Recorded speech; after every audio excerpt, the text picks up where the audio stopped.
Good evening, everybody. And I mean that literally on this March 10th, 9:07 p.m. Eastern Standard Time. I'm back, so it's time to reignite some insight into AEW as we prepare for tomorrow's Dynamite. Welcome to the next edition of AEWSPARK. I'm just a simple man, and my name is Noah Foster. And please welcome with me tonight, as I always like to do on this forum, introduce you all to another fun, simple, open-minded wrestling fan like me. To all things wrestling, the good, the bad, and the ugly. He is a good friend of mine, a member of Team AEW, a member of the Wrestling Rundown, and I help him in comparison with his partners as well. I recently interviewed this guy for his No DQ inspired promotion, Weymouth Youth Wrestling. He's different. The Archangel, James Hebert. James, how are you? I'm doing pretty well, my dude.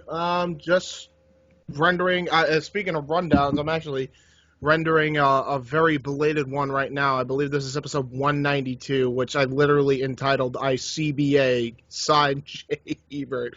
For those who don't understand that slang from the UK, ICBA means I can't be asked. So there you go.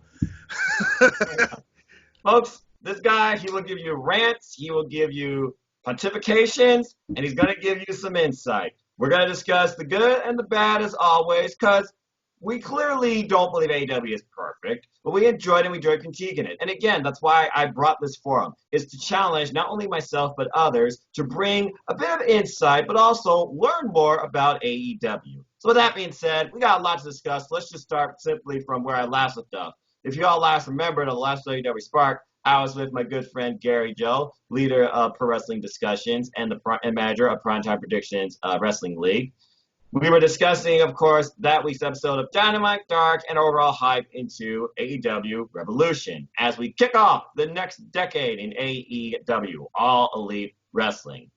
Boy, did they come in with a bang! And I'm not just saying that because Diamond Dallas Page is part of the company. Shout out to DP Yoga. Anyway. There is so much that happened. Obviously, the week that you weren't able to talk about it. But, I mean, just an incredible Dynamite show for the go-home of Revolution. And absolutely outstanding countdown show. I think, honest, and I've said this on Twitter, which you can follow me at JHebertSide95. I said it was, honest to God, the best countdown show I've ever seen. And I have seen a ton of UFC countdown shows, nothing compared to it. Not one compared to this. It something unique about it that they've done. It was fantastic. Just incredible. Just an incredible 3 hours of Dynamite. Really, if you really count it, it's honest to God the first time AEW went 3 hours.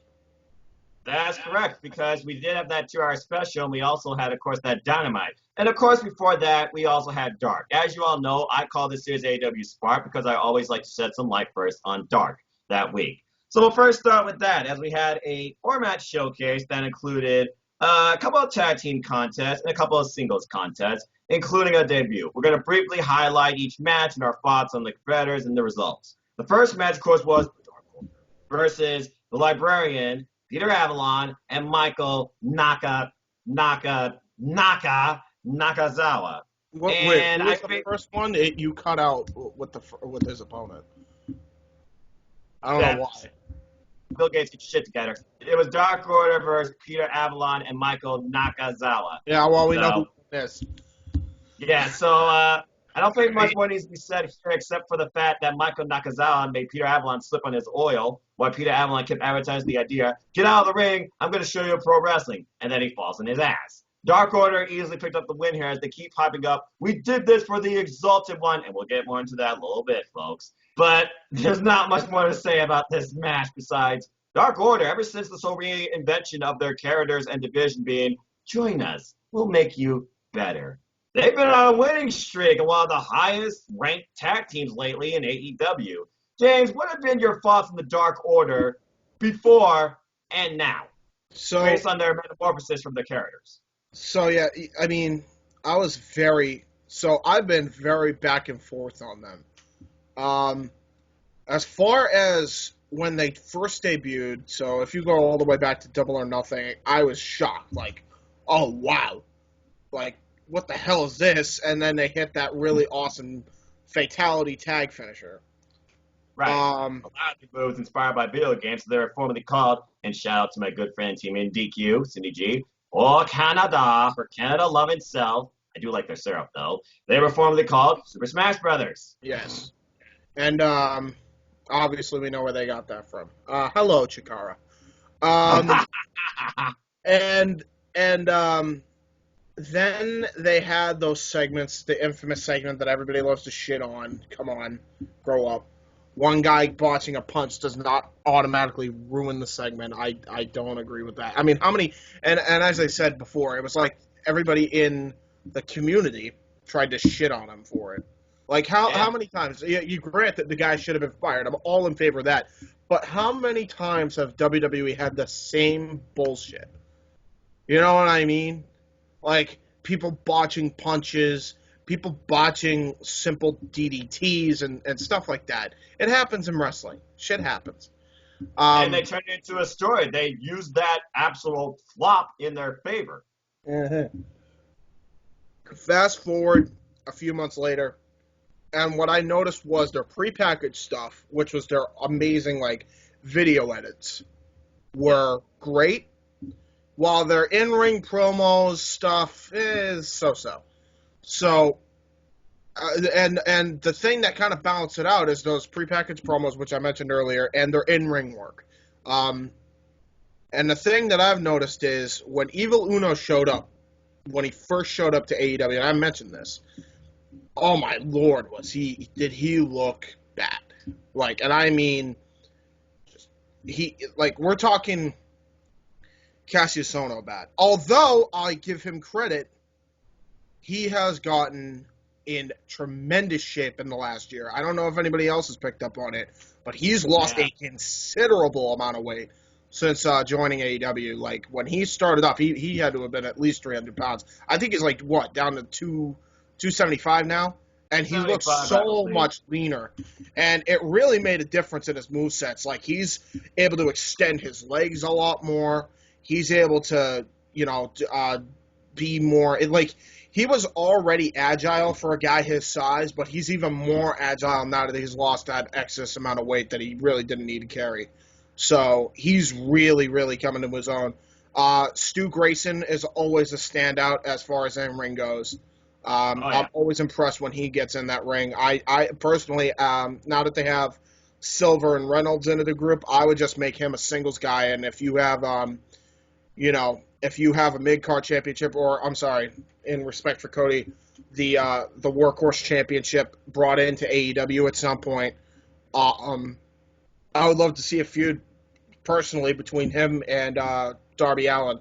Like, make Darby the inaugural champion, and then you could have him and Grayson feud for that championship. I think you could get some surprising matches out of that, because I really am impressed with Grayson's work. As far as who the Exalted one is, and this is kind of what it leads to, everybody's thinking it's Matt Hardy. Now, the way they're hyping this up, it can't be Matt Hardy at this point. They're so unpredictable. They have made themselves so unpredictable to a fault that when you think something predictable is going to happen, now you're thinking, okay, this can't be the guy. So exactly. I'm thinking that they're trying to they're throwing all their eggs in multiple different baskets. They've been teasing Hardy. That's been an obvious. But now that he's had that video with the Young Bucks, I genuinely don't think it's going to be Hardy being the Exalted one. And if it does, I'll be shocked, because then why did they do that video? You were buried. Yeah, well, yeah. I'm talking about the video where with him and the Young Bucks on Freedom Elite. And I'm talking about being the Elite, because again, you got to think about being the Elite does play a little bit in what you see coming into AEW. Right. And for those that just watched this week's being the Elite, you saw each time the word buried was said around, I believe, Matt Jackson. There was like a weird type of force in his head, and then a flashback. We'll find out more on that, I'm sure, with next week's being the Elite. And who knows, maybe when we get to the Dynamite this week. Right, But yeah, right. you brought up a bunch of very compelling points because again, this whole drive behind the Dark Order and their success moving forward, and all the tomfoolery with SCU and people thinking, "Oh, Daniels, it's probably Daniels. Daniels joined the Dark Order." Blah blah blah. The Or whole Exalted and then one they tease Lance Archer with the and whole Raven. everybody Raven lives, was a everybody red herring. dies, and Yeah, and then Brody Lee has been teased even very subtly, but he has been teased. So yeah. there is a bunch of different options. They're even teasing Jake the Snake now. That his client is not just one but many, and it could And be you the know Dark what? Order. Very well could So be. they're giving lots of different people that could be possibilities for this. Yeah. I have one that I think would be the ultimate best choice. What That would and that I be? know, and this is what I would mark out if I saw this. Do you remember Katrina from Lucha Underground? Absolutely. That would be a whole different animal if you brought Katrina as the Exalted One. I Well, I think mean, that she's would the be one that brought huge. back freaking Muettes from the dead and was basically encompassed by that rock that basically And connected her soul to this world. the Ring General, no offense, Walter, to do the bidding of the Exalted One would be Mil Muertes. Now It'd be an tell interesting me way to the get in Dark our Order top does two. not gain a whole bunch of credibility at that point. Mm-hmm. Especially with El Rey dropping Lucha Underground season 5. I really was That's what looking I'm forward to saying. it. But I digress. All right, so we talked a bit about the Dark Order and the Exalted One. Let's keep moving forward here. Folks, like I said, we combined everything here. It is currently March 10th. We got a lot to cover. Enjoy the conversation. Please let us know any thoughts and questions you have down below. So I'm just going to run through these next two matches real quick from this episode of Dark because they're obvious, simple, and I don't think much needs to be said. There's a subtle story being built between two deathmatch fighters as Luther had his debut match against Sonny Kiss and nearly ripped his face off. And then you had Miranda Elise from, if you remember, the Casino Battle Royale, taking on the role model and the newly really getting comfortable into her heel persona, Dr. Britt Baker, DMD. I feel like I need to say that because, folks, did you know Britt Baker was a dentist? And she performed some dental work here after a lockjaw on Miranda Elise, and basically a bit of a cocky, pompous showcase match. So before we move on, of course, to the main event of this show, let's go ahead and briefly talk about Britt Baker's character. What the hell can we expect to come out between Luther and Jimmy Havoc? And by the way, Miranda Elise, I believe, will be involved in the Women of Honor Championship Tournament, Quest for the Gold, if I remember correctly. Someone can correct me on that. Sonny Kiss, still looking for a victory at this point. At this point, his record was 0-2. Luther's now 1-0.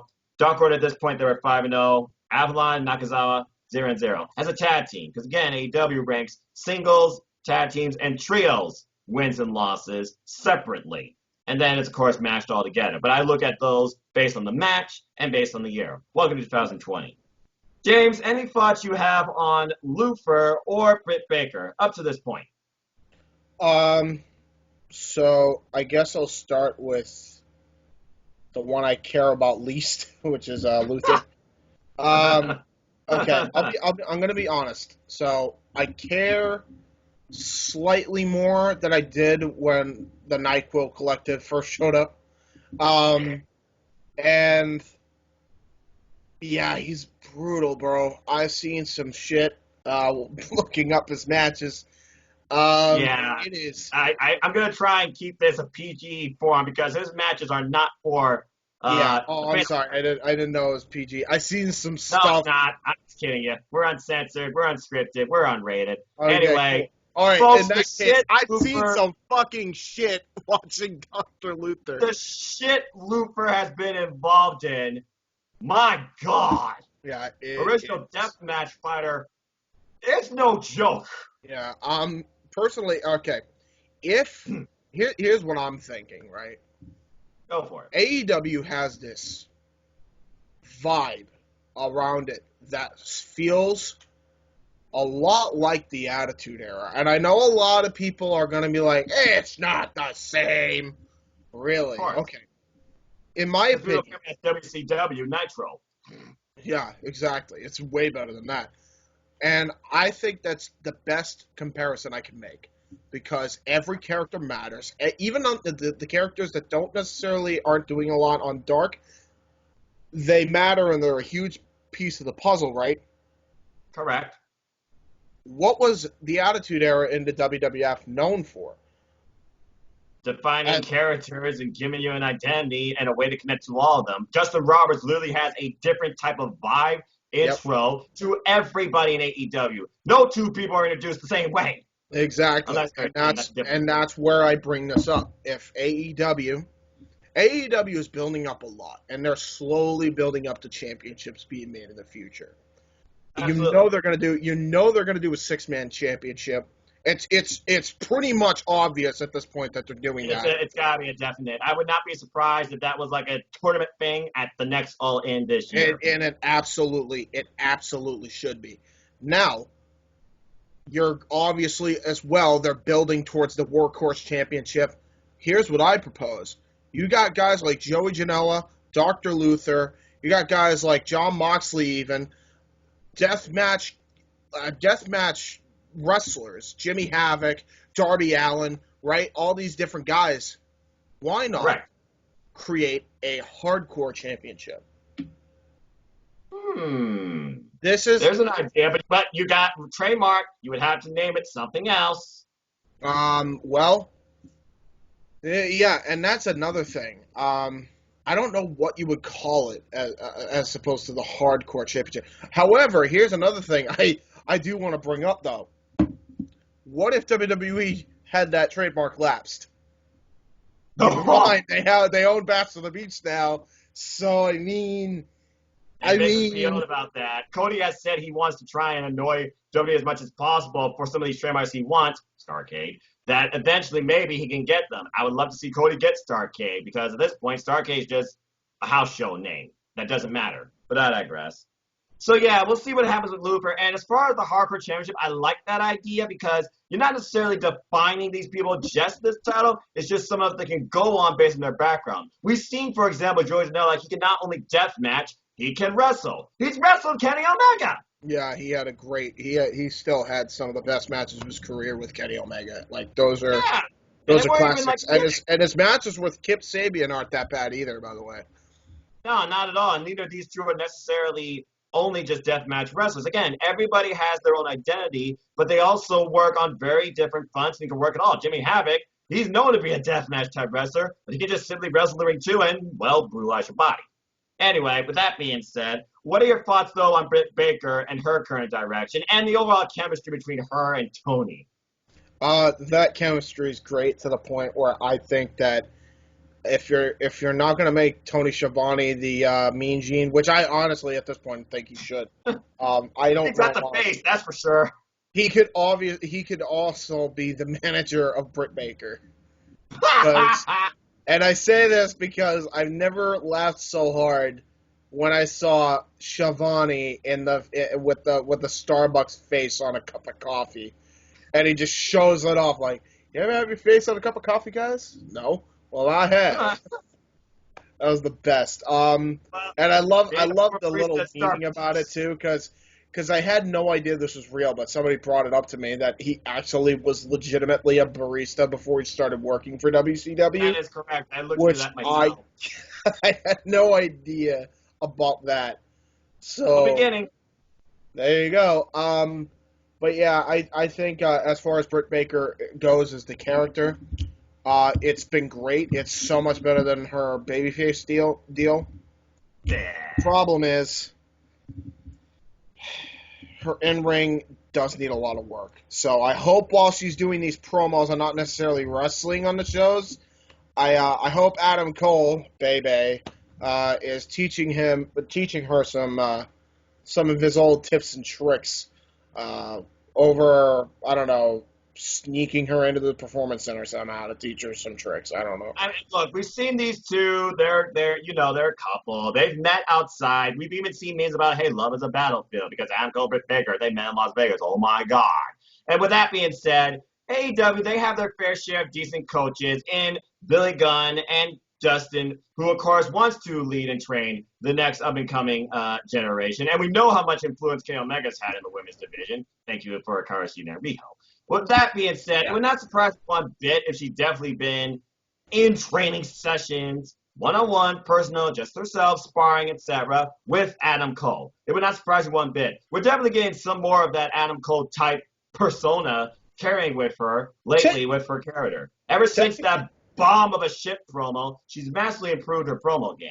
Yeah, technically, if you think about it too, AEW and NXT kind of work together on training people. I bring this up for a reason, right?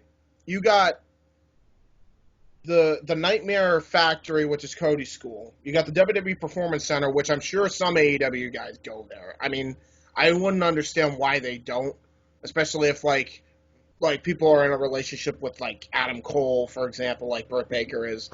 And then you have Sean Spears' school that he runs with Ty Dillinger.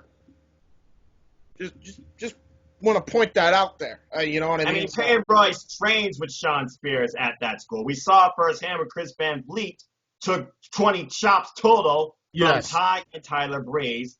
Good God, I hope your chest recovered. So yeah, it would not surprise me one bit.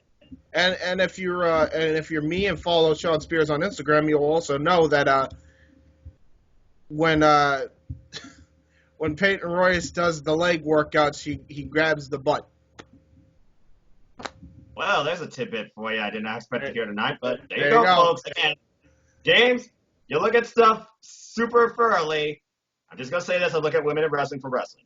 Moving on. And by the way, Miranda Lee, I know a little bit of her work from Title Match Wrestling. She's wrestled Ricky Starks, Jordan Grace, and even Ivelisse. And I have no idea where Ivelisse. Oh, wait, that's right. Ivelisse, I think, went with the WPC at this point. So, anyway. Moving on from all that, talking about Spears, now that you bring up his name, let's talk about hashtag search for Spears. As once again, who's now been listed as a coach for AEW, Gary can't believe that, Tully Blanchard is still trying to find the perfect partner for the Perfect 10. And this episode, he has paired up with Brandon Cutler. And they face Private Party. We all know the record, Brandon Cutler, 0. And Private Party as a tag team, they're pretty good. And I have to say, though, Private Party, always very impressive. They've impressed me ever since they beat the Young Bucks. But if Brandon Cutler didn't show you something of how much he wants to succeed in AEW, when Sean Spears left him high and dry, still looked on for a moment, as Brandon's like, you watching? When he literally took Private Party on 2-on-1, still lost to Gin and Juice. But then Private Party, they picked him up because they're only good friends. But I think he got a little bit more respect. And you all I watched from wrestling clearly, because Brandon Cutler, he showed me something. They keep running this whole angle on being the elite. Peter Avalon, Brandon Cutler, the two guys in AEW without a victory of any kind in any match yet. We're losers. And it's like, okay, so one of these guys got to win eventually. Who's it going to be? After that match, you got to imagine, got to be Brandon Cutler. It has to be. He's too much of a... Here's the thing, and this is a thing that I hope AEW starts realizing. They got to push Cutler. That guy is way too much of a star not to push him. And I say this, I'm not saying he has to be necessarily winning. He doesn't necessarily have to win, but they need to start putting this guy on Dynamite more often. This guy is really, really showing me something. He was on that first episode of Dynamite, and he has not been on one since. And the thing that aggravates me is he's got such a cool gimmick now. He's got cool face paint, cool entrance. He's coming out with that, the Dungeons & Dragons aspired outfit. This guy needs to. This guy, in my opinion, this guy's money. Like, this guy is a funny underdog baby face that you can go get behind. I think his problem was he rolled a 2 on that dice, so his power levels was extremely low. With that being said, though, yeah, it's very interesting, though. You wonder if that dice roll came into play. But yeah, the whole Dungeons & Dragons character. He has his own character. I do like his, in-ring work, and I feel like, yeah, he is due for a win. But with that being said, that was AEWDark for 226. Let's talk about the go-home Dynamite, as you said. And I'm just going to say this. What I challenged Gary to do was basically give me 3 of his top moments from that episode of AEW Dynamite. But since we're going to talk about 2 episodes here, we're just going to talk about 1 because I think we're both going to have the same one. James, what was your number 1 moment or match or just what you can remember from that go-home episode of AEW Revolution for AEW Dynamite? It's the Iron Man match between Pac and Omega. Yeah. As I said when we were doing our predictions for Revolution, it is the greatest Iron Man match I've ever seen, and I had to, and I know a lot of people told me, wait, you're forgetting about a whole slew of Iron Man matches, other than the one that you probably were thinking of, which was everybody was thinking. You're just thinking of the Shawn Michaels and Bret Hart one that went an hour too long, right? I realized people. There were like two people like, what about Kurt Angle and Brock Lesnar from SmackDown 03? Listen. That was an awesome match. There's no denying that. I think this one was done a lot better. Interesting. I thought it was just that much better than the Brock Lesnar and Kurt Angle match. As great as that was, this was fucking fantastic. I'm not going to go over the match spot for spot because it'd be freaking impossible. I know there was... Oh, yeah. everything It's old extended super take. It was a brutal match that got my mom to stick around for the first hour of AEW. And I mentioned that in the predictions. My mom is not a wrestling fan. So for her to sit down and watch and wince at every move and just believe in, even if it was for like a moment, like, wow, this shit is really like not easy, that's insane to me. You know what I mean? Like that has never happened when I was watching WWE, even back when I was a kid. So for that to happen with this show, they're doing something right there. I think that that was a defining moment in Dynamite's early run here, was that match. And then it's insane because I talked about how we'll get to it obviously later, but then not only did he have a fucking probably the best Iron Man match I've ever seen, but then he would go on to have the best tag team match in the United States, period. And that's quoting Meltzer, who's seen every tag match. And by the way, I want to point this out, and I know I'm jumping ahead, but I figured since I mentioned that, I should mention this. I still, even though I think the guy's way in over his head at this point with his fucking beliefs, do listen to the Jim Cornette Experience. He liked it. I kid you not. This was not wait, whoa, time out. Hold on. Did I just hear you right? You just said Jim Cornette liked a Young Bucks match? An Omega match, yes. I'll be damned. Yes, I'm not even kidding you. He straight up said, now keep in mind, he hates the fact that it's just too all over the place, but he doesn't like that about NXT in most matches. So that's fine. But he said, and well, I should preface this by saying Brian Last first said that it was the best Young Bucks match I've ever seen. Jim Cornette then said, I agree. Nothing else to say. That's just like insane. I agree. That's insane to me that he liked that match, and it wasn't even sarcasm. He even called it a very good tag match. So that's insane to me. So clearly, that tells me that is probably one of the greatest tag team matches in North America.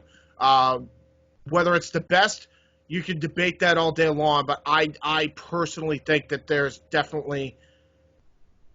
definitely up there. I couldn't believe, like, Kenny Omega had 2 all-time great matches literally in a week. So for those saying that, the Belt Machine is dead, fuck off, because he's not. He's still alive and well. Oh, yeah. Of course, like he said, he wants to just take a little easier and lead the next generation. That was quite a pontification, James.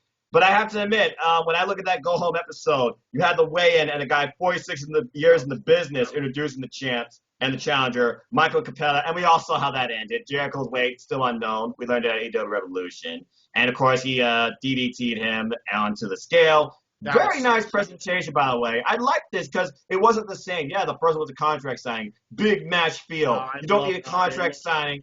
with every top title, okay? They do weigh-ins for sports in UFC. You want a sports-focused show, AEW is giving you that with its unscripted nature, but real sports feel. And the fact they're on TNT, talking about basketball during the commercial breaks and all this other hype and stuff. It's all there, folks.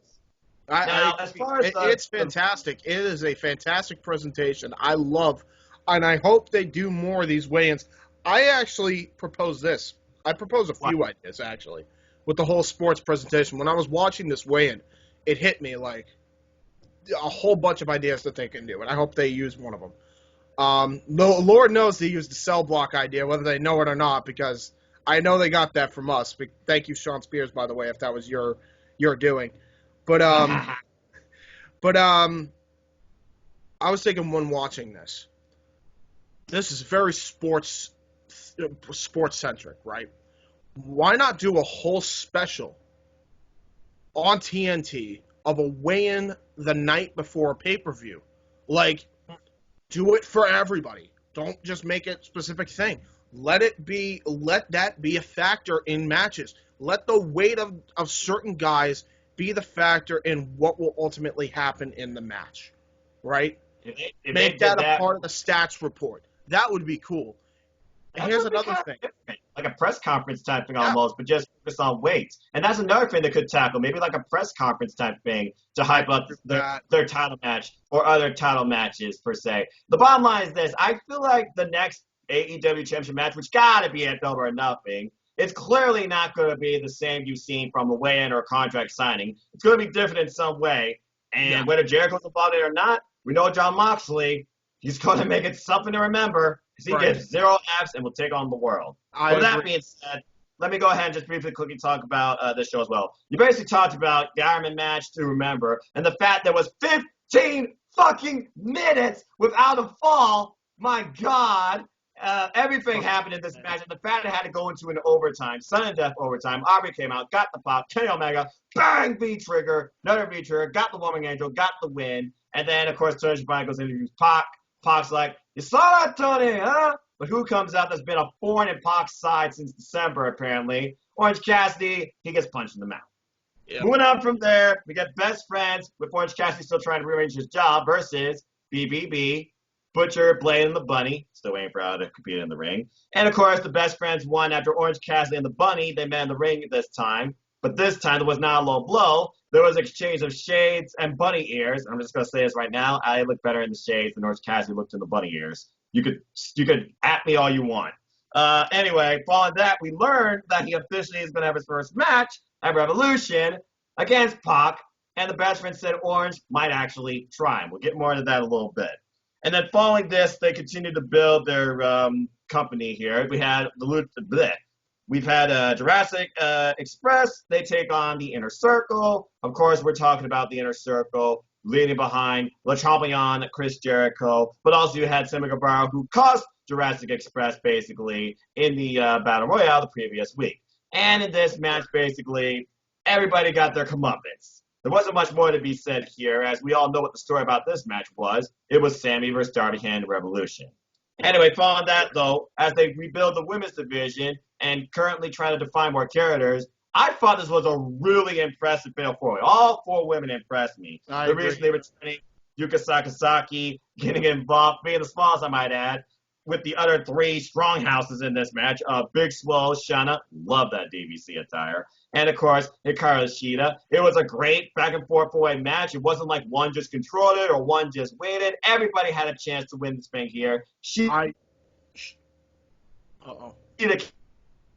As I briefly discussed, we had the weigh-in, and, of course, we saw what happened there. Jericho, undefined. His faction now is Painmaker Posse. I guess it's like a subtitle under the Inner Circle. And Jon Moxley.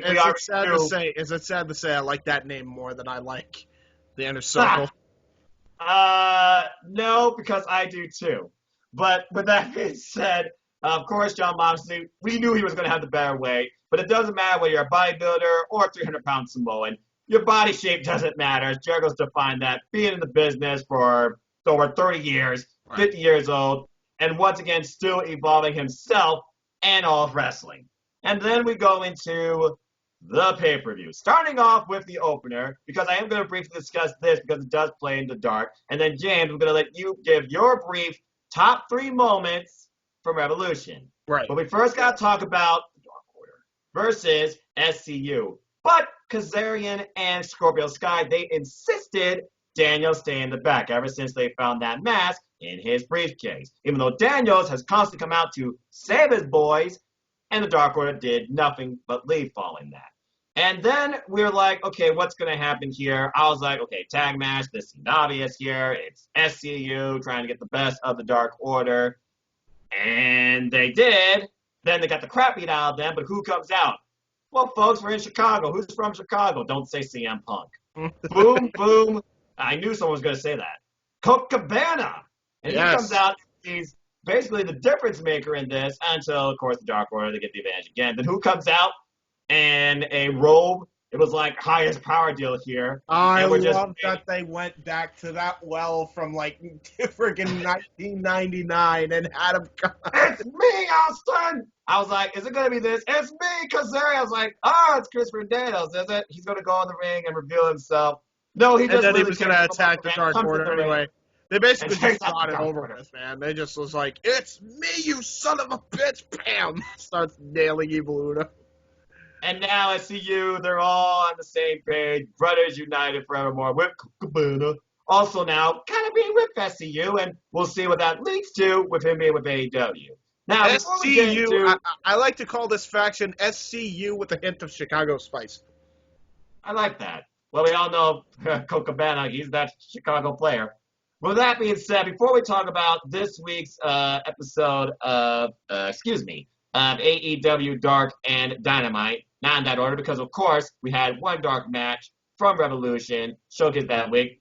We're going to talk about that real quick, then we're going to get into Revolution. So the dark match for that, before that show, it was a women's tag. Yuka Sakazaki and Riho, who has not been seen since losing the title, I might add, versus a very interesting duo in Penelope Ford with Kip Sabian and Britt Baker. I think the biggest thing you can say here, give the win to Kip here. He definitely played his part in this match. But I thought Yuka and Riho, they had great chemistry. First time as a tag team ever. And Britt, who's been saying this whole time, you're not here. I'm always here. You didn't deserve to be champ. Blah, blah, blah. Her heel character finally got her, well, basically, I told you so moment when she literally got the win for the team, pinning Riho. So with that being said, what's next for Riho after this point? Is her job okay? Yuka Sakazaki, of course, still thinking about her job. They came in like hellfire. Yuka wanted Britt. She wanted to probably break Britt's teeth. Just saying that 5 times fast.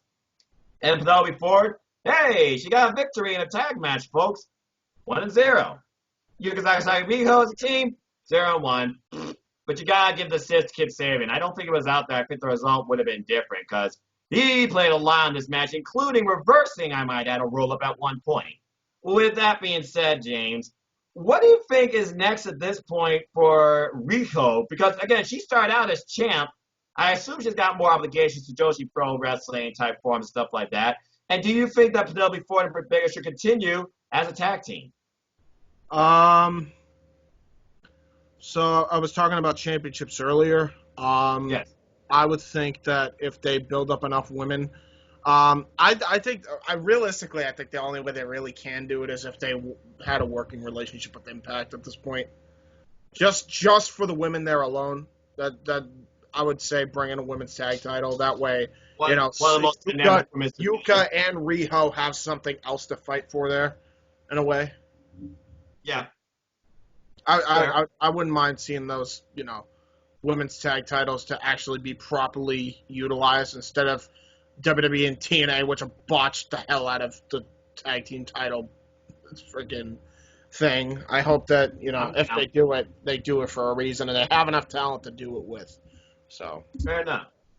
All right. So that being said, I guess we'll see what's next for all 4 of these women as we'll get into. But let's go ahead and briefly talk about, and I said briefly, I know we should probably do like an old extended edition of this as a simple take. But again, This is Spark.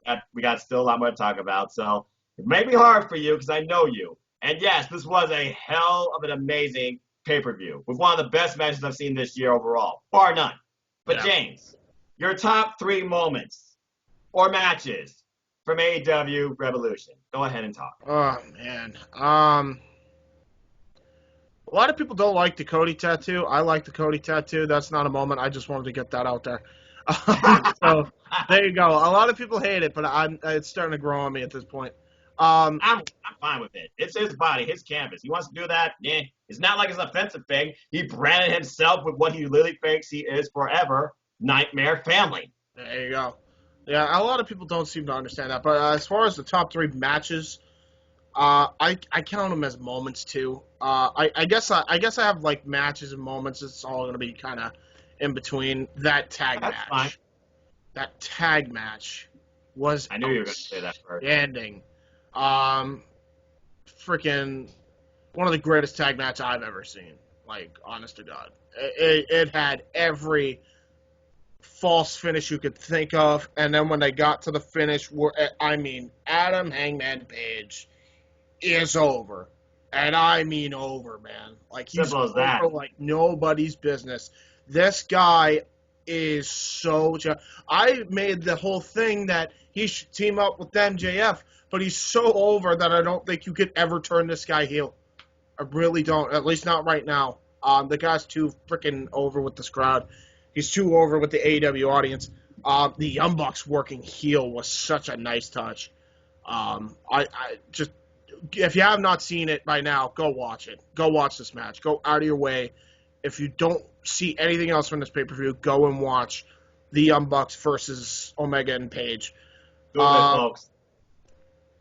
As far as the other moments that I really liked, I really, just how over Darby Allin is. Just that match between him and Sammy, I said, there's so many moments there. I'm just going to run through them real quick. Sammy and Darby Allin, where he was over as hell. The Orange Cassidy, he was over as well there. So that's kind of like a twofer, because those matches were sleepers, and I called them being sleepers. And then I liked the Cody and MJF match. That was a freaking great match. I love the finish of it because it made MJF just this prick who just cheated to win, essentially, using every dirty, underhanded tactic in the book. I love the little touch where he took the weight belt away from MJF, Paul Turner, that is, and then Cody got it from him, and he started whipping him. And Paul Turner, with sympathy, knowing what he went through with the whipping, said, just let me have one more. Turned away and then hit him again, threw it in the crowd. That was an incredible moment. And I love that the camera did not catch him with the diamond ring, getting the diamond ring on. I love that touch. Please do more of that and do everything different from Kevin Dunn. That was an outstanding touch because nobody saw him put the ring on, and then he won with the power of the punch and won. That was cool. Only thing I didn't like about it was I wish he hit the punch, then the crossroads like Cody Rhodes did to Wardlow. Just Correct. My opinion. I wish he did that. That way it would have been like, oh yeah, I could totally believe that. That's just me, and a lot of my friends said that too. But then the ultimate moment for me was seeing Moxley win the championship and looking like a superstar doing it. That was the defining moment of Jon Moxley's career right there. Finally, a world champion that could be legitimized, that could be taken seriously, and is not a laughingstock. That is what we wanted when he first won the WWE World Championship. I think it was like in 2016. And now he's finally that I give no shits attitude type of champion. And God, I don't even know how long it's been, probably since Austin, with just the no-nonsense, I'm going to kick your ass kind of champion. And that's what I see in Moxley now. Moxley's a superstar, man. He really is. Yeah. And he well-deserved, absolutely well-deserved. Great program by him, Absolutely and Jericho, too. That program was freaking magnifique. Well, we already knew how well Jericho and Moxley were going to work this match based on their history. Again, it's Jericho and Moxley who's always been in constant contact and communication with each other. You knew these two were going to be a forefront once we knew they were both in AEW. And it took this long for someone to finally dethrone Champion, who had the title, I might add, for nearly 200 days, I believe.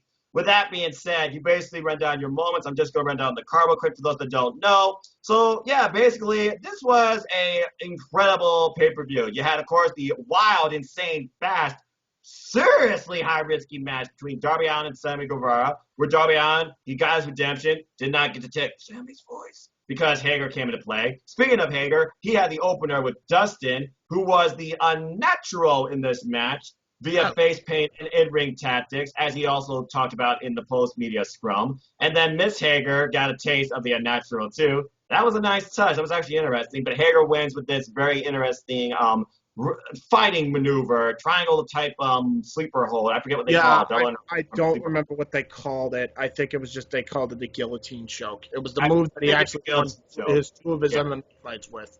It doesn't look that strong in presentation in the ring, but I get how it is a legitimate MMA move, and you put your opponent to sleep, ring the bell, game over. And of course, Hager wins his debut. He needs a different theme, though. I'm not getting used to that. I'm gonna go hurt. That's almost like a freaking Ali. I'm a go hard. But anyway, going beyond that. Sorry. But yeah, that tag team match had everything I could hope for and more. This was, I gotta say right now, I love this match more than Kenny Omega and Kota Ibushi versus the Young Bucks. I already knew there was going to be one person from each team emotionally driven and one person from each team that's going to be the wrestling dominant. Kenny, of course, and Nick trying to be the cooler heads here, controlling more of the action in the ring, while Matt and Paige, they just wanted to beat the holy shit out of each other and their adversaries. At one point, Matt literally losing control of himself, ripping the elastic table, whatever you call it, off of Kenny Omega's arm, who I might add was still not 100% after the Iron Man match earlier in the week. And literally like, what have I become? And then literally we find them taking out everybody. They're each going out to the ramp on the digital LED walkway. What an awesome set, by the way, too. Yeah, that was great. I love the fact AEW uses different type of set, even if it's just a subtle change. Slightly different, bigger feel sets and overall contrast on pay-per-views versus the weekly television show. Something slightly different, not generic crap, but I digress. And I'm not taking my glasses off, I'm just, pointing out a point here. But yeah, and then basically in the end, when freaking Hangman Adam Page did the one-wing angel for the win, what the fuck? He and that's the thing. He didn't even win with it. One of the Jacksons came in and broke it up like right in the time, protecting that. That was on. That was unbelievable. I couldn't believe he pulled that off as well as he did. Me either. Because that move could literally end someone's career. That's more dangerous than a Styles Clash. Jericho even said because of the fact he took that move at Wrestle Kingdom, he can never take that move again. Period. But with that being said, he took it on a chair too, didn't he? He took it on a chair. He did take it on a chair for added impact because it was I remember that. That's another thing, and I want to point that out with that one-winged angel. Anybody that tells me that the Burning Hammer is the most dangerous move in pro wrestling, move aside. One-winged angel all day. That is such a brutal move. That is scary. You mess that up just even a little bit on both parties, broken neck, you're dead. You're dead. You're handicapped. That move is. Yeah, or you're handicapped for life. And then, of course, a little fun fact I found out, by the way. Guess you would not believe who. You might believe it, kinda, but you wouldn't believe it if I actually mentioned his name. If I mentioned his name at first, who created that move? It wasn't Omega, and it wasn't even the anime. It was Jon Moxley. Jon Moxley originated the one-winged angel. Well, I'll be damned. Yeah. Isn't that weird? He originated. I gotta look up where that came from.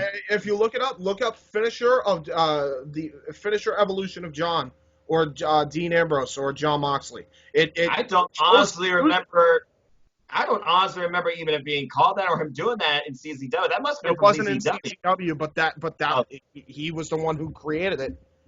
He created that exact sequence.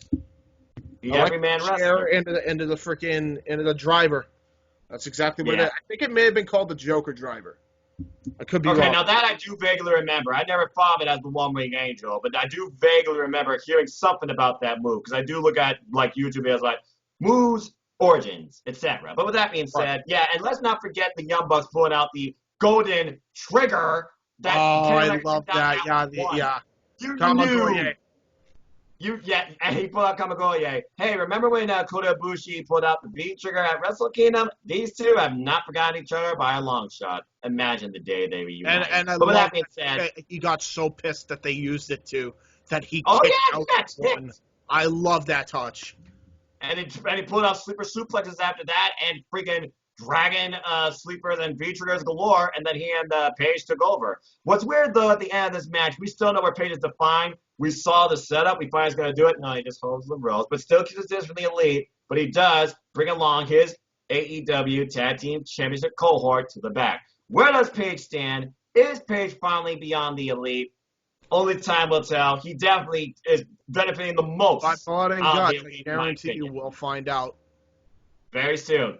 But with that being said, I gotta continue through this because there's so much to talk about here. All So right. following this, of course, we had we had the women's championship match between Nyla Rose, Chris Statlander coming off a flu. This probably was people's maybe low match of the night. There was a couple of messy spots here, but to both these women's credit, they put up by far a great championship match, and it took an elevated Beast Bomb to put at Chris Statlander, who had one of the strongest AEW records going in for the women's division. I always fought for as champ. I guess they're still waiting on that, so we'll see what's next for Galaxy's Greatest Alien. As Nyla Rose right now, the reign continues. I do want to talk about this a little bit because if you guys haven't seen it, go to my YouTube channel. We actually did a live reaction and review of Revolution. I was with Mike and everybody else, and from the Rundown and Indie Force, and we were talking about that women's match and how it feels like something's off about it, and maybe that there's too many goofy gimmicks. Because, like, we had the Riho gimmick, and then we had and I'm thinking about it from an outside perspective. I can understand it. I enjoyed the match, despite its botches. That top rope powerbomb being a huge one, because she literally could have broken Statlander's neck. I'm just saying. But yeah, powerbomb, but it was a little high on the neck. I agree. Yeah, that's why I was like, oh my god, I'm shocked she didn't break her neck off that. But yeah, I think they need to. I'm hoping. And this is why I said I actually brought this up with them. And I know they thought I was crazy, but there was a huge fan of AEW that also does MMA. And I think that they should have Nyla go on this dominant run until there's somebody that finally matches her in strength and just grit and determination. MMA fighter turned wrestler. I could see the headlines now. Chris Cyborg. Oh, God. Bring her in. Put her in the Nightmare Factory. Make it secretive. Make it as secretive as you possibly can make it. And have her be the one to dethrone the beast. Because by that point, you would have a legitimate contender to beat Nyla Rose and get the championship on Chris Cyborg. And then by that point, hopefully her contract expires. Bring in Tessa Blanchard. Minus the whole shit from before. Do not tell me you would not like to see, if she's good in the ring by that point, Chris Cyborg and Tessa freaking Blanchard.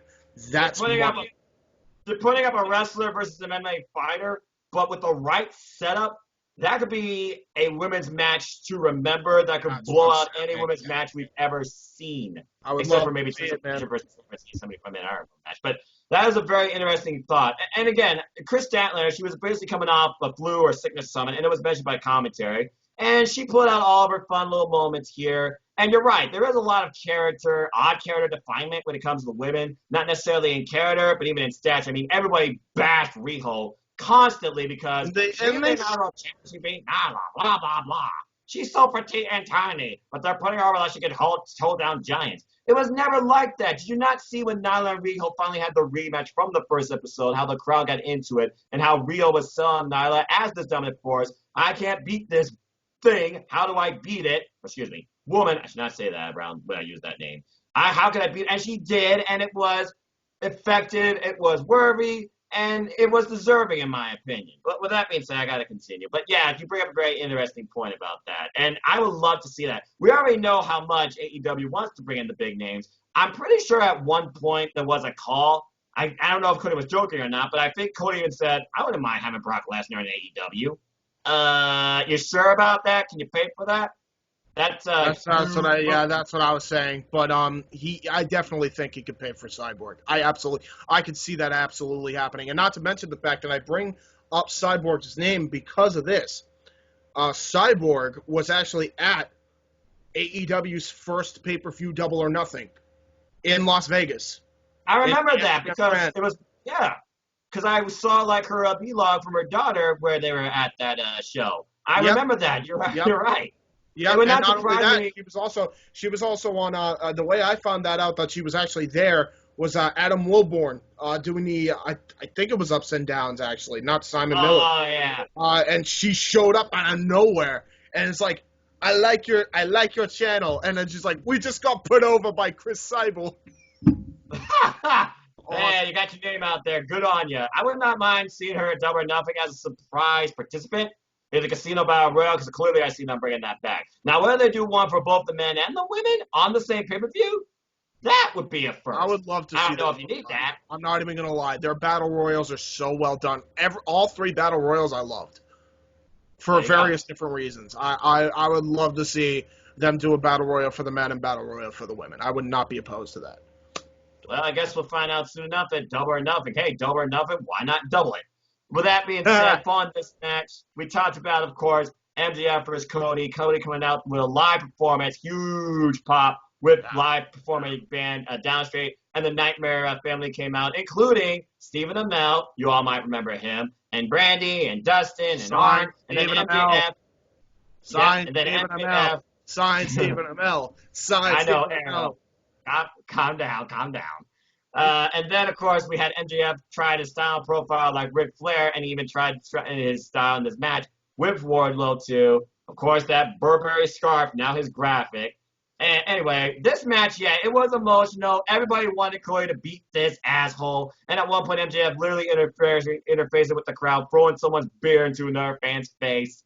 And Brandy got involved, tried to distract Wardlow enough to be taken out. That didn't work. Shenanigans aside, Arn gets a big boot from Cody. And on Coach's Corner, he literally said, if that was a little higher, I would have been done for, because we all know the history of Arn and neck injuries.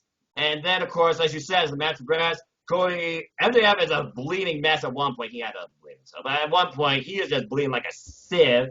And he's like, I'm sorry, Cody, forgive me. And, fuck you. And he spits in his face. Cody, not 1, not 2, but 3 crossroads. After already getting double crossed. And by the way, at one point, MJF taking off Cody's boots and biting his toe. Oh, that was nasty. What? Golly, I get it. You hate the man, but damn. And in the end, it was off camera. But Dynamite Punch, he had the ring. He lays passed out in the cover. Everyone can't believe it. I called it. And everyone's like, oh my God. Everybody was in this commentary crowd. And went at ringside. Justin Roberts probably couldn't believe it. You could tell by the demeanor in his delivery with that. And MJF has beaten Cody. Once again, Cody comes up short. And after going through hell and high water to get here, he lost. Yeah. And by the way, as you pointed out before this, that countdown special that highlighted the story of this match, the story of the World Championship, the Women's Championship, the Tag Team Championship, not to mention including the sit-down interview. I'm sorry if I forgot that. From that Go Home Dynamite. Oh, that was fantastic. They literally bring up Adam Page being brought in the Elite from being a Ring of Honor jobber. That was awesome. Damn, you dropped the J word. You dropped the J. It's on now. Yeah. So with that being said, after that match, what the fuck? I was sweating. For those that actually watched my Seven Predicting Wrestling video on AEWRevolution, thank you. I made a personal bet that if this man won, I would have gone fully freshly squeezed. He nearly fucking did. And probably got the loudest pop of the night during his match. And even Pac, I think, at one point was having fun with this. The kicks, the DDTs, the speed pickup, the moves galore, the near falls, and JR, I think, having more fun on commentary calling a match than I think I could last remember. Yeah. And Orange Cassidy coming this close to being the bastard. Good grief, the heart was beating fast. Only for the Lucha Brothers to come out and attack the best friends for whatever reasons at this point. And Pac finally gets on the brutalizer and wins. I'm like, woo! But God, was that match crazy and fun. And Justin Roberts' intro of Orange Cassidy, weighing whatever, from whatever, and the most lackluster pyro you could ever see for a wrestler. The pyro was lazy. It was smoke, dude. God. I love this. I love this gimmick. There's a reason why this gimmick is getting so over with the crowd. I believe at this point, I think he's the top merch seller on AEW now, by the way. And why you seeing Orange Cassidy in the front row at every AEW type show in some capacity, male or female, young or old, etc. And then, of course, at the end of the show, you highlight it. Chris Jericho versus Jon Moxley, who has 0 F's given, as Justin Roberts had to paraphrase. He finally won the title. Aubrey Edwards was the ref. Inner Circle put up all the shenanigans. Jake Hager got his hand caught in the cookie jar. He gets thrown out. Jon Moxley tries to bite the stitches off of Chris Jericho after I love when they throw him out. Ortiz takes a bump on the apron. Yeah. Aubrey Edwards, number 1. And Chris Jericho, all shenanigans aside with Simon Cabana with the hit and run with the title, still wasn't enough. And Jon Moxley, he does prevail, becomes champ, says he loves this shit so much. He did this for us. This is not just Jericho's, not just mine. This is y'all's. And at one point, even tries to be like, hey, what's going on here? I'm not done yet. And he's like, okay, now I'm done. It's time for whiskey. The Jon Moxley era has officially arrived. With that being said, let's go into this week's Dynamite that just passed, as we have issued in a new era in Dynamite and truly a reset. By the way, Jon Moxley said, and I quote, "This is bigger than me winning the WWE Championship." That's how you know he loves what he's doing. Yep. And they're doing stuff right. Yep. And with that being said, he was saying like double vision at one point after getting busted head open, going head first to the post. That was scary. By the way, is he's still the U.S. champion in New Japan, right? That is correct. So he's a double champ. He is a double champion. He's a double champion. Now I'm just waiting for Jon Moxley to take that title to New Japan Pro Wrestling just around his waist. But with that being said, we'll talk more about that in a little bit. As we go into this week's Dynamite, where we're supposed to have a debut, we'll talk more about that later. But let's go ahead and talk about this week's Dynamite. As we kick off with Jon Moxley introducing us to this era, he's going to be a fine champion. He's going to showcase this title. This is for you all. Who comes out, spoils the party immediately? Chris Jericho. Oh, by the way, in case you're wondering, my top 3 moments from AEWREvolution, I'm just going to keep it simple. The Tag Team Championship match, MJF versus Cody, the emotional story put into it and everything about it. And I have to admit it, Pac versus Orange Cassidy. My God, what a match. And Jesus, he almost won. Well, with that being said, anyway, this Dynamite was in Denver, Colorado. Started off with Jon Moxley, of course, in the Inner Circle. Jericho teasing that he would leave if he didn't basically take out the point Jon Moxley would not be standing by the end of the night. It's a war now. Everyone needs to be put on notice. Kind of figured I thought he was being serious because he does have a tour coming up. And, of course, we have our main event already tonight known. It will be Jon Moxley and Darby Allin versus the gift guys themselves. Let's face it, these two together, it comes an instant meme or a gift. Sammy Guevara and Le Champion Chris Jericho. But besides that, there was a bunch of other stuff, too, as our opening match continued the idea of the Exalted One is coming, but he would not be pleased with this result, as Colt Cabana teamed up with SCU in 8-man tag action, and they took on the Dark Order, and Dark Order lost. Colt Cabana gained the win his AEW debut, and I might add, he is all elite. AEW has signed him, and they, of course, said, this is not how it's supposed to go down. This is not supposed to go down. The Exalted One will not be happy about this. And then Big Swole squashes Leva Bates. Poor Leva. I like her. But the main thing here, Dr. Britt Baker on commentary. I brought you a gift. Starbucks cup with Tony Schiavone's face on it. Love that. I want that gimmick. I want that sold. Sell it. Put it on the AEW shop. I want to buy a Schiavone coffee cup. Do it. But following this, we get Cody coming out in a suit. Really don't know at this point what's next, but he wants MJF to come out, face him in the ring like a man, and tell him to his face, eye to eye, I beat you fair and square. But MJF did not come out. Holy shit, this was the last name I would ever thought I'd see in this company. Jake the Snake Roberts, as you briefly alluded to. Now, before I continue, this is where I'm going to bring an interlude and let James talk about what he thought about this Dynamite so far to this point. And what did you get out of Jake the Snake Roberts' promo? He still has it, even if his voice is not what it used to be. Still can cut a hell of a promo. Still to this day, Jake Roberts is one of the greatest promos of all time.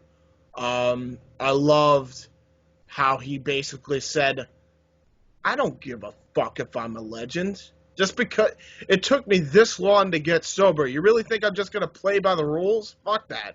I love that. I love that touch that he's still the Snake. He knows he's a snake. He knows he's a bad, bad dude. And he knows that he doesn't need respect from nobody. Even turning his back from Cody, saying, a great way to you always look the people in the eye that you respect, and turned his back on him and just walked away. That was insane. I think it's going to be Lance Archer. That would be a natural fit. Or if not Lance, maybe Brody Lee. I'm seriously leaning towards Brody Lee, but that's just me, because there's subtle hints here about dates and Judas and Wiseman. Something about this just, it feels like Brody Lee and Jake the Snake Roberts, and we already know Brody Lee, he can cut a promo, all right? We've seen it. He did like the weird video vignettes with the eye thing to give his Titantron. I was weird by that, but it was still interesting. But the idea of Jake the Snake Roberts and Brody Lee together, yes, please. Brody Lee's got to be bound for AEW. There's no doubt about it. Yes, they're already basically, I think they've already confirmed that he'll be in Rochester for that Dynamite. Here's another thing I wanted to bring up because before we get to more of this Dynamite, I don't think we mentioned it. I know I mentioned it earlier. Everyone check out that Countdown show. I'm just saying. Main reason, I mentioned it in the predictions, but fantastic work when they included MMA. They're the first wrestling promotion to mix MMA and pro wrestling right. Obviously, the stuff with Jake Hager is in that promo package. They even got footage from Bellator, and they actually went to the UFC gym. So they're the first promotion to actually get UFC and Bellator in the same video. I just want to put that out there. It's a history-making countdown. I would absolutely. We saw who John Moxley was training with. Yeah, Randy goddamn Couture. He's one of the greatest UFC fighters of all time, my dude. It's not a small name he was training with. He was training with Randy Couture to hype up and it paid off. Jericho. Even Jericho cutting a promo on how he beat his ass once. I think I did beat him once. I punched him in his snout. That was the best. It's so good. God, watch Countdown. I can't say enough good things about Countdown. Watch it. Yeah. But yeah, as you were alluding to, James Roberts said, a wise man once told me, never ever turn your back on someone who you respect or who you're afraid of. And he just walked away, and Corey's like, and Jared's like, what the hell did we just witness? Even Cody, during Dynamite, still live, he tweeted, WTF. Yeah, I think I did too. Anyway, following this, though, we also learned the Union. I was like, what's the deal here? Why is Lucha Bros going up against the Best Friends? I mean, I know that they had history of Ray Phoenix. He took on Trent, and I think Trent beat him. But that was a while back, and I'm not sure how much Chucky has met with him. But, well, we got a new trio, folks, because following this match that came up next between Chuck Taylor and Pac, who, of course, tried to do this for his best friend, Orange Cassidy, and Pac wanted to get more of Orange Cassidy, and Orange Cassidy wanted more of Pac. And, of course, we all know who won this match because Pac got the brutalizer after who else got involved? The Lucha Bros. We now have a faction called Death Triangle. Or should I say, I could do this. Allow me. Please do. Triángulo del Muerte. I think that's no one is safe. And literally, now AEW, you reinvented the game again. After Pac coming off an incredible Iron Man match in defeat, getting the best of the best friends, and Lucha Brothers coming off an incredible title match 2 weeks ago from that go home.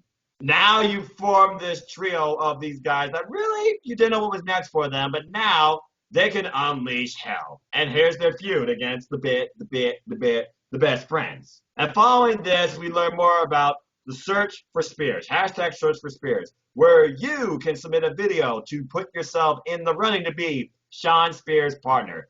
Who knows who the hell we're going to see Shawn Spears with next now at this point? Local, new, vet. Who needs to be Shawn Spears' partner? Does Shawn Spears need a partner? That's the question you need to think about here. And I'm just seeing James smile, grin to ear to ear, grin to grin. But with that being said, James, I want to know, I talked to Gary Live who you think Shawn Spears' partner is going to be. I want to ask you who you want to see be Shawn Spears' partner. Simon Miller. At this point. Simon Miller. Do it. I knew he was going to say that. Simon Miller's the greatest. Do it. I knew he was going to say that. Why? Why? Okay, Dude. I'm not skipping, folks. I'm just saying. I saw Simon Miller wrestle in Defiant Wrestling. I know all about him. I know you met him. I get it. Yet not blah, blah, Simon blah. Miller. Simon! Get Moving Simon on. Miller. We've Do lost control. We lost James.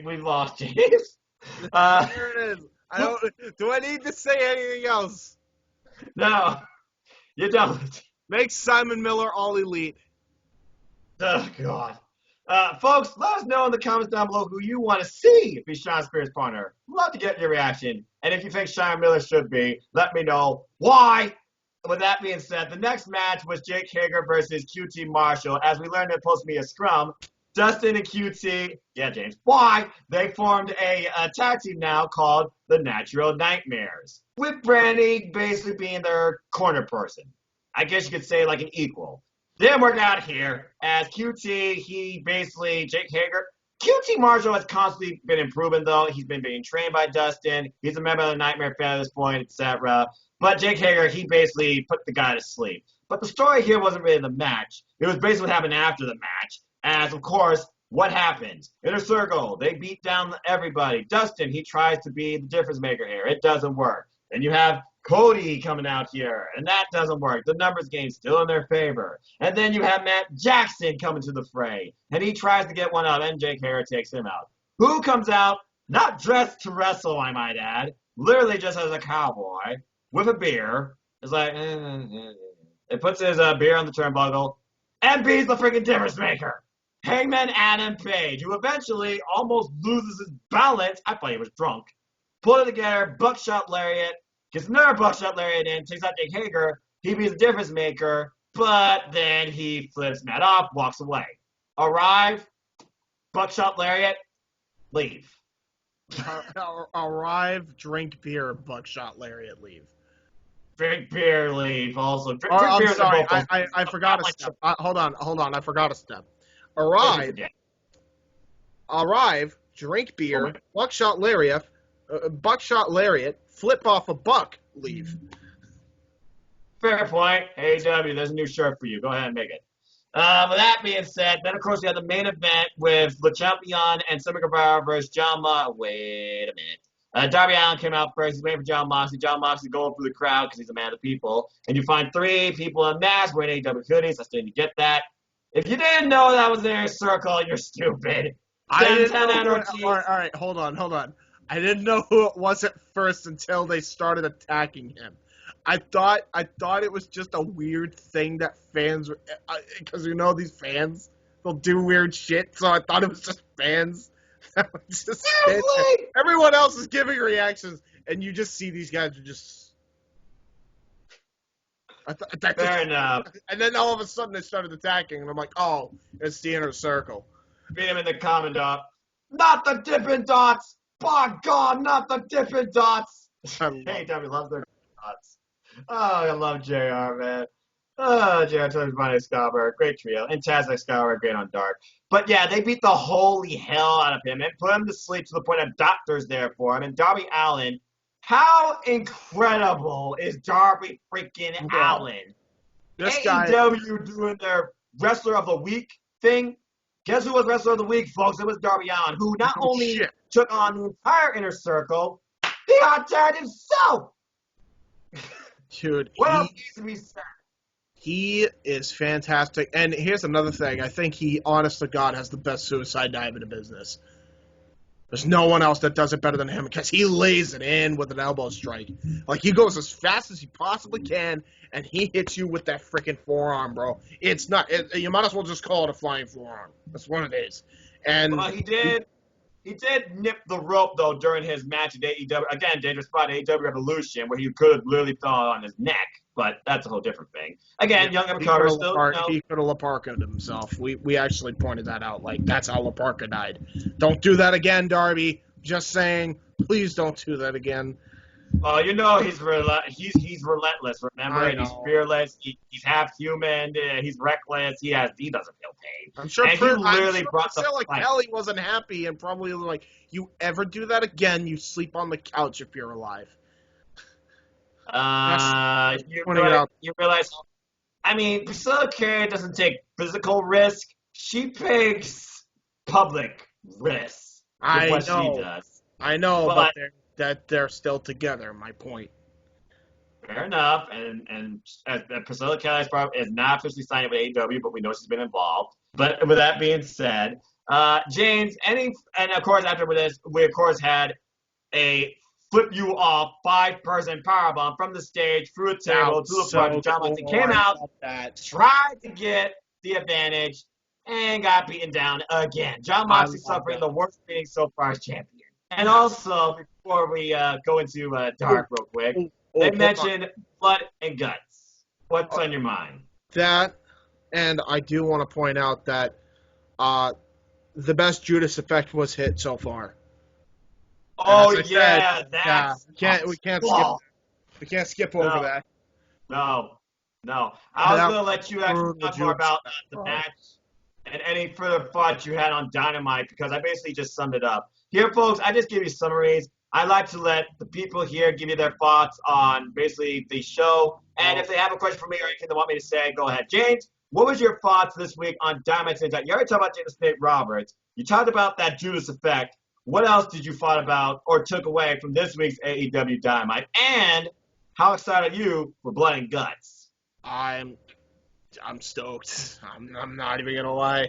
In fact, what day is Blood and Guts? I forgot, and I want to make sure I remember. Because I'm hoping it's in my town, but I doubt it. It's March 25th. Okay, so it won't be in my town. Sad face. But at least I'll get to see Dynamite live. I got to see Dynamite live on April 15th. I'm going there live, so yeah. Lucky.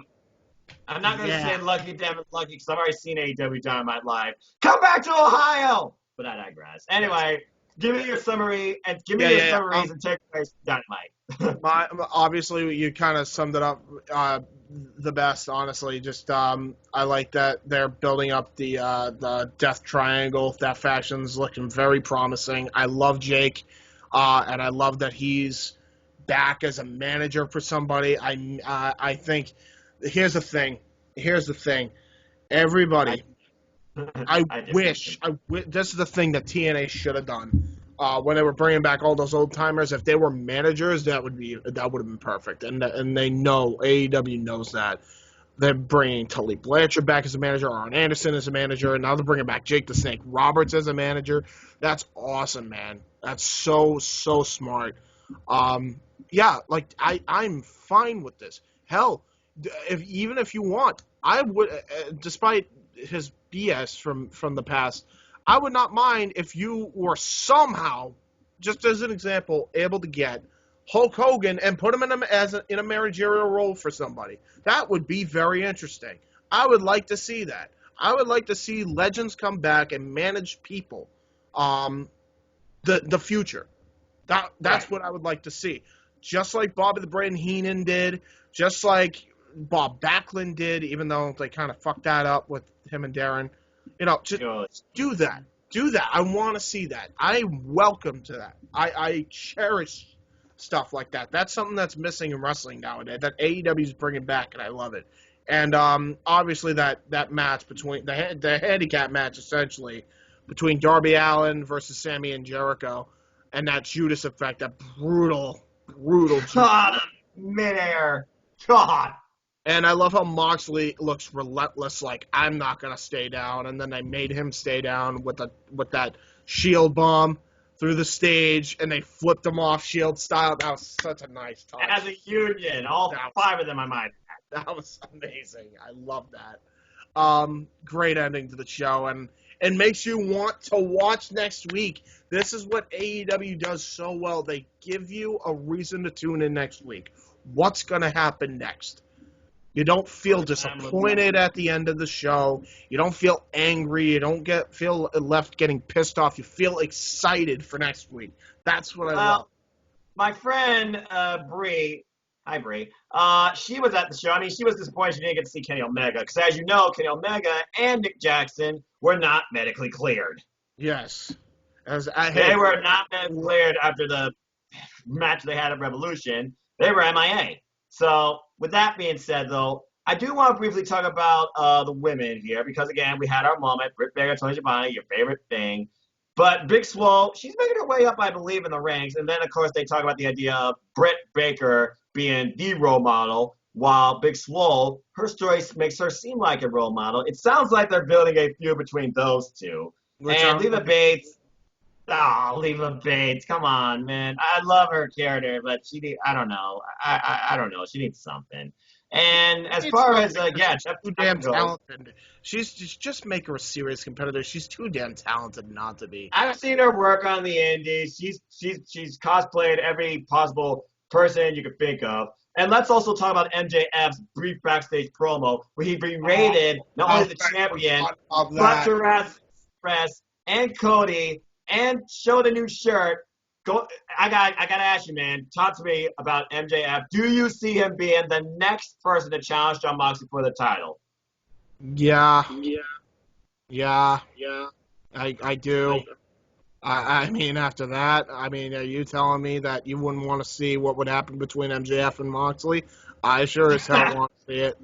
I sure as hell want to see what happens. I'm intrigued. You got me. You hooked. You got me hooked. Let's see what you got. Undefeated. He's undefeated right now, I might add, in AEW. He has not lost a match yet. Yeah. So there you go. Although Moxley is in that same category, but for a whole different reason. True. Both incredible singles records. With that being said, let's go ahead and talk about what's coming this week. So we saw Dark, and basically it was another four-show showcase, but it was also a bit of local talent, but in my opinion, there was only one thing here that I was like, what the fuck? With that being said, there was Jimmy Havoc versus local talent from, Rocky Pro Wrestling, Denver, Colorado, folks. What'd you expect? And Severino Cornette, and of course Jimmy Havoc won. But the story here is we're still trying to figure out when the hell is Jimmy Havoc and Lufer going to meet one-on-one, because Lufer beats the dance out of him after the match. Most likely going to be a Double or Nothing, by the way. They might as well be like a light. Okay, well, let me ask you this while I just rewind, go through Dark briefly here. Because, of course, the story went on backstage where he's getting, kind of healed up and stuff like that. Lufer comes out and attacks again. Jimmy Havoc showed a very dominant performance in this match against Cornette, though. Double stomp, acid rainmaker, countered, I might add. At one point, he gets fish hook, and Jimmy Havoc literally just bites his finger. Don't put your fingers in Jimmy Havoc's mouth. No. And double eye poke, drop kick DDT, death by driver, acid rainmaker. Jimmy Havoc won. Luchasaurus and Jungle Boy, they had a nice opener. Again, one of the most over trios, duos in AEW, the Jurassic Express. They beat the tandem of Kip Sabian and Peter Avalon, with, of course, who do you think got pinned? Peter Avalon got pinned by Jungle Boy. Luchasaurus and Jungle Boy, though, as a team, this is my favorite setup of 2 out of the 3, basically, in my opinion. They worked very well together. And then you had, God, what the hell? James, you've watched Impact. I've seen Impact. We've seen Rosemary. We've seen Sue Young. What the fuck is Abadon? Because Hikaru Shida was even freaked out. This was beyond weird to me, and yet somehow I feel like she could fit in AEW, and I can't believe I just said that. For those of you who don't know what I'm talking about, Bree knows. Please go watch AEWDark and watch Abadon versus Kaoshida, because this woman made a Kaoshida for the second time in her AEW career let the hair down. That's when you know this fight got serious. This was mind games and weird and brutal. James, before I talk about, of course, I'll just talk about it quick because it was pretty brief. Brandon Cutler, Sonny Kiss, they faced Private Party. Sonny Kiss, Brandon Cutler as a team yet to pick up a victory. Private Party, they're making their ways up in the rankings. They're number 5. They got the win here. Brandon Cutler, of course, he tries and gets a hot tag in there. Comes with a near fall. He has 17 on his dice, too. I was actually rooting for him. Because at this point, when I look at Dark, I see 2 stories. What the hell is going on with Lufer and Jimmy Havoc? When are they going to meet? Who was going to pick up a win first? Brandon Cutler or Peter Avalon? But right now, the only other question I have is, what the fuck is Abadon, and are they going to sign her? So with that being said, James, give me your brief thoughts on that episode of Dark, and let's just start with, who do you think's going to get a win first in AEW? Brandon Cutler or Peter Avalon? Cutler, I hope. Yeah, it was an average show, but it was weird. Abadon, man, that is a weird look. I've seen some weird females, man. That might be the weirdest. She's been in the ring with Holodead, and that's about as much as I know about her in my brief research. But even her car, she does like, what the F? And when she was going for a running knee strike at the end, she went up, screamed. Akara's like, I don't know what's going on here, but okay. Bam! And literally at one point, I don't know if she bit her or licked her face. She did the cane kip up and the spider. What the hell are you? Scared. It was scary. I'm not going to forget that for a while, unfortunately. I'm like, ugh. I was like, maybe she was the Exalted one all along. Please don't say that. Please don't say that. Please don't say that. It's true. That locker room's in for a world of hurt just by her alone. I don't know what sort of promo that What happened to Kenny Omega's face? I don't know. Ask Abadon. Where's Abadon? God. Where's Abadon? In the cellar. What cellar? Every cellar. Lock away the key. Yeah. Can you tell that Dark confused me this week, because the only thing I can get in my head right now is Abadon. Yeah, it was an average show it was an average show. It wasn't a bad show. No. Say what the fuck character introduction.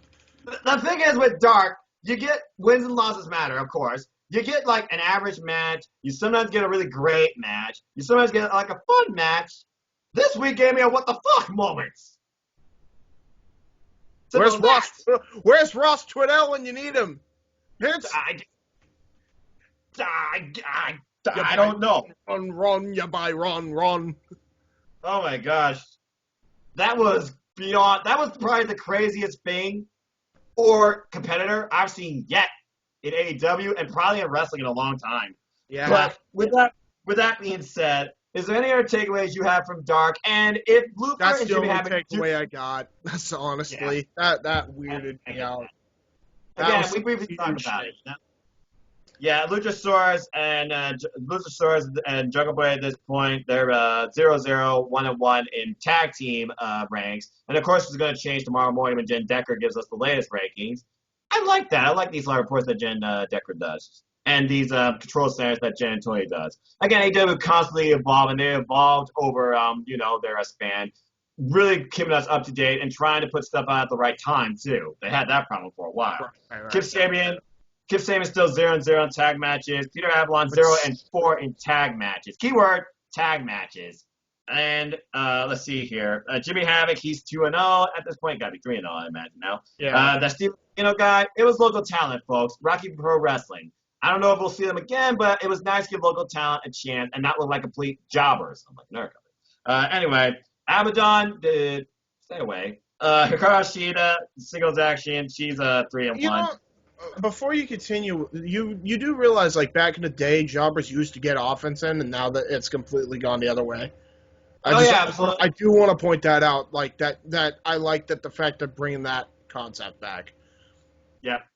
Also, Prep Party, they were 1-1 in tag action, and Cutler and Kiss, they're 0-3. By the way, after I might add, there is one more thing, or two things, excuse me. First off, I listen to books. I read books. I actually understood some of the references. It's clearly what's going to happen next year. We're going to get Colt Cabana versus Peter Avalon. I think you know who I'm picking in that. And Death Triangle came out and tried to make a statement. We keep talking about trios. We keep talking about trios titles. You know it's Private Party. They're one team that's not a trio yet. I'm like, who could join them? Well, I guess I got my answer. Joey Janela. He tried to come out for the same, but not that actually makes a ton of sense for some. Yeah. You know what? Yeah. I would also recommend a team that they have been doing a couple times on Dynamite and Dark. I would Kip Sabian in with Hybrid 2, make him the Hybrid 3. Yeah, absolutely. I've been saying that, dude. Hybrid 2 is one of my favorite teams in the freaking tag team. For some reason, Sabian adds something to that team. I highly suggest that they bring that as a full-fledged team, and then you can continue the deal with Janela and Sabian with the trios element to it, and then you could also add the Death Triangle into that as well. So. Well, speaking of Death Triangle, that was the other thing I was going to bring up, because after that main event match, what happened? Death Triangle, they attacked. Joey Janela tried to be difference maker. That didn't work. Who became the difference maker? The best friends in Orange Cassidy, who still wants a piece of Pac, without a doubt. So clearly, a lot of trios, aren't there? Yeah, we could get like a trios triple threat match here between the Private Party and Joey Janela, Death Triangle, and Best Friends. I don't think that's been done yet in AEW either. Yeah, and if you add Sabian and the Hybrid 3, which would kind of be a natural fit. Fatal four-way trios match? Yeah. Can that happen? That's 12 people. Survivor Series did freaking 5-on-5-on-5. Fair point. So, but that means I wouldn't rule. Dude, honestly, after the freaking couple of years in wrestling, I wouldn't rule anything out at this fucking point.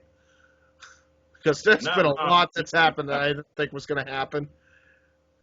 So, all right. Well, that being said, let's go ahead and talk about this week's Dynamite. As this week's Dynamite will, of course, include. It's interesting. Each episode of Dynamite, it has its own presentation, okay? Yeah. Sometimes you get a first, okay? They've done the first ever steel cage match. They've done the first ever Iron Man match. And then sometimes you just get, like, singles matches that build, like, stories or stars. Now we're getting, like, tag team showcases here. Once again, furthering the idea of there's got to be trios titles coming. So let's go ahead and briefly talk about this week's Dynamite, and then you can give me, like, maybe your predictions and thoughts. So first off, let's talk about the first match we do know. AEW Tag Team Champion, Heyman and Page, and a mystery partner, because Kenny Omega apparently will not be cleared in time, versus the most dynamic duo of the Inner Circle, Sammy Guevara and Chris Jericho. This could be the first opportunity that Sammy Guevara and Chris Jericho could actually put themselves. Wait, are you saying they're the better dynamic dudes? Maybe. It's hard to argue. It's not a maybe, Noah. It's a definitely. The original dynamic dudes had Johnny Laurinaitis. Okay. Yes. Yeah. I realized what I did there. I was trying to avoid it. Curse you, WWE! But anyway. It wasn't even WWE's fault. That was WCW's fault. Fair enough. But still, he's in WWE, and Punk brought it up. I try to forget that type of stuff. Also, I grew up Douglas, you had a hell of a career, man, but what the hell were you thinking teaming up with that charisma vacuum? Holy shit. People power. Yeah, people power my ass. The only power he had was taking away the steam of the franchise, all right? Oy, man, don't remind me of that era. With that being said, though, so who do you think is going to be Heyman and Page's mystery partner? And do you still see Heyman and Page winning? Because honestly, this could set up Chris Jericho and Sammy Guevara about to tag team. Okay, so for me, this is what I think is going to happen. I think there's a reason why Lance Archer was saved and not debuting on the last week of Dynamite. Correct, he was supposed to be. I think it's going to be Archer. I think it's going to be Archer. You seriously think that the violent, unpredictable, everybody dies, Murder Hawk, Lance Archer, is going to be the tag team partner of Hangman Adam Page? It would make a lot of sense. One man's trying to kill the Elite, right? The other one is trying to separate themselves from the Elite. Damn. Hand in hand, right? Here's two cars, put them together, and they make a nice sandwich. I'm just saying, man. It makes sense. Yeah, because here, I don't know. I honestly cannot see after their match of Revolution. But again, it's not the original team. So this kind of does maybe protect the chance, and the guy could eat the fall, won't be Adam Page. So I feel like it won't be that big of a name. I feel like begrudgingly, it's still going to be someone from the Elite. I think it's going to be Matt Jackson, honestly. Because I know that Matt and Page, they still have that heat with each other. And Page could just go, fuck you, leave him. Matt gets destroyed by the Inner Circle. Could be Cody. Could be Cody, too. Yeah, well, Cody's the one that brought him and Adam Page as, like, his protege to the Elite. So, yeah, I guess that makes a lot of sense, right? It does. Hey, I do want to point out that if they do want to revisit the whole six-man tag element to it, you also will have a team in Omega and the Bucks, and technically speaking, I believe the incarnation of the Bullet Club that had the Ring of Honor six-man tag team championships, and this is a bit of a tidbit fun fact, was the Young Bucks and Hangman Page. Correct. The only other Adam that teamed up with the Young Bucks and had the six-man tag team titles in Ring of Honor was Adam Cole. Baby. So I just want to point that out there. There's a huge correlation between the Young Bucks and teaming up with a man named Adam. Fair enough.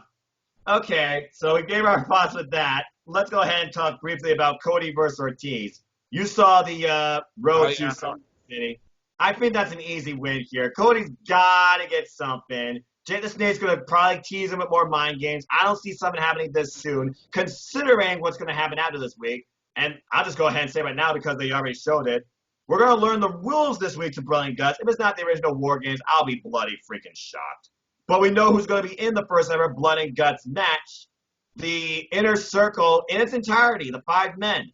Le Champion Chris Jericho, Sammy Guevara, Santana Ortiz, and Jake Hager versus the Elite in Kenny Omega, Hangman Adam Page, the Young Bucks, and Cody. Oh my gosh, this match. Bro. Did you see Hangman Page's tweet in character? Hey, everyone, can you tell me how to write it? For fuck's sake, with the fuck having an apostrophe S, or just for fuck's sake, because I want to do it for my next tweet. Then somebody told him, and then he wrote for fuck's sake with the picture. I saw that. I'm sure he was sober when he did that too. So I mean, oh god, there's gonna be broken bodies and blood. I can't wait. Lots of it. Now, James, you know AEW likes to put a spin on things, but this is more so a Rhodes type creation. And you know Claire's all about the originality. So, you've seen WCW, I've seen WCW, we know War Games, we know how NXT has evolved it. This is AEW's version of War Games called Blood and Guts. Do you see them staying with the original rules, or if there is some sort of change, what do you see? They're going to change them. To what? What in your opinion? What I think they're going to add is they're probably going to keep the rules of the this is what I see. I genuinely see this. They're going to do a combination of the lethal lockdown rules, where there's going to be a roof that lowers when all the competitors are in the ring. Obviously, the cage is going to be as tall as the original cage was, like as in like the cage that Dynamite debuted with. So that way you have room to do shit. Right. And I think to make it interesting, they're going to make it elimination rules. Elimination rules. Think about it. All you would need after that for the first hour is 2 matches. And then the whole second hour can be that match. You do bring up a compelling point, because up to this point, There is no other matches booked or known for blood and guts. Mm-hmm. This is clearly going to close the show, without a doubt. Yeah. And this could take maybe an hour, but would they literally use this one match for the whole show? That's a stretch. But I do like your idea of the elimination aspect. As far as the cage lowering, nah, I don't see that. I saw the road to. You heard good old JR. I think it's literally just going to be 2 cages, enclosed, all sides. Now, as far as the rules go, here's what I'm thinking. It's going to be 10 men. Not all 10 men is going to be in the match at once. No way in hell. They're probably going to start literally like bouncing between 1, 1, 1, 1, 1, 1, or even 2, and then 1, 1, 1, 1, 1. And when all 10 men are in, then they're going to finally figure out we're going to have a ref in this ring, first pinfall submission wins. I feel like it's still going to stick more so to the divisional format, but they might add some sort of wrinkle to it, maybe like an extended time limit, maybe like some sort of a weird advantage gained on this week's Dynamite. Because right now, Cody and Ortiz, there's no stipulation. It's just which team's going to go into blood and guts with more momentum and maybe less injuries. Because we all know that Ortiz is probably going to have some time in his corner with that baseball-filled sock. So, right. With that being said, I gotta say Cody's gonna win this one though. I feel like that after the beatdown angle the Inner Circle did on QT Marshall, Dustin, Cody, etc. I feel like this is gonna be like the Elite's little one-up on the Inner Circle, who's been practically unstoppable at this point as far as dominance goes. So one little thing won't hurt them, and it's Cody. Come on, Cody needs something after that huge, tremendous loss. With that being said, the other matches on this show, it's 2 6-man showcases. As the Jurassic Express will face Butcher, Blade, and the Bunny. Gee, I wonder who sanctioned that match. MJF, who literally berated Luchasaurus, Jungle Boy, and Marco Stunt during his promo the following week. And then we have, of course, the new trio of Death Triangle versus the Best Friends. The Death Triangle just got formed. There's no way you're going to let them lose. No way they're losing. Trio. And as far as Jurassic Express and Butcher, Blade, and Bunny goes, I said it when I saw them go face-to-face in the Battle Royale. I'm waiting for Luchasaurus versus the Butcher one-on-one. Luchasaurus has yet to have a real one-on-one match. With that being said, James, what's your thoughts on both these trios matches?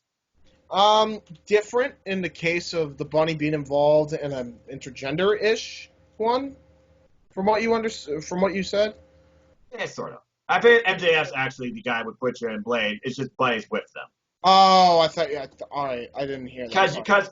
Because since Allie became this Dark Bunny, I love it, she has not competed in the ring. No. Nor does she need to. And I think she's better in this role than she has been in. Because let's be honest, as good as she looks, she's not in the ring.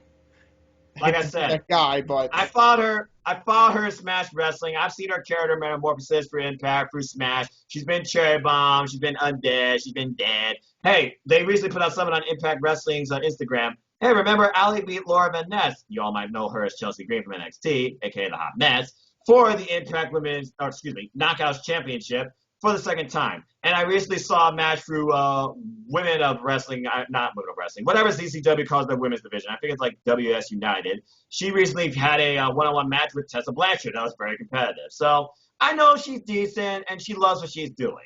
But I mean, when will she be back in the ring? Only time will tell. But I feel like right now this is a good place for her. Yeah, I agree. But yeah, I'm looking forward to that both trios matches. I think it's gonna be it's gonna be nice to see more trios matches. Like you could tell they're building up trios matches in AEW, that they're trying to build a division and actually create a 6-man tag championship. I wouldn't be opposed to it. Let's see it. You know. Yeah, like I said, I think it's going to happen at All In. So that's just my. You mean opinion. All Out? Is it going to be All Out or All In? Oh, blah. All Out. All In just seems like it makes more sense to me. But then again, they do go All Out too. So I guess both names were. So yeah, we'll just go with All Out. But yeah, so we'll learn the rules tomorrow for Dynamite. And up to this point, those are the only matches announced. So let's go ahead and briefly discuss the rankings before they change and think about who's impressed so far and what changes we might see here. Because obviously, with everything that's happened recently,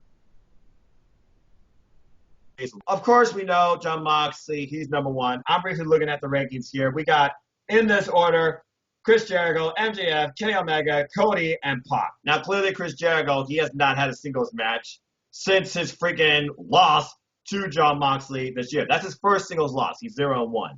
MJF, virtually still undefeated this year, 3-0. I don't see him moving. I see Jericho and MJF staying in place. Kenny Omega, he had one singles win, that Iron Man match. He hasn't had a singles match yet.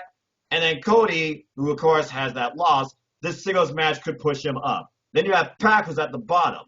Now we got these trios matches. I see him being bumped off. With that being said, what changes do you see in the men's rankings potentially tomorrow? Like, who's been impressing you? Who do you think should be on the top 5?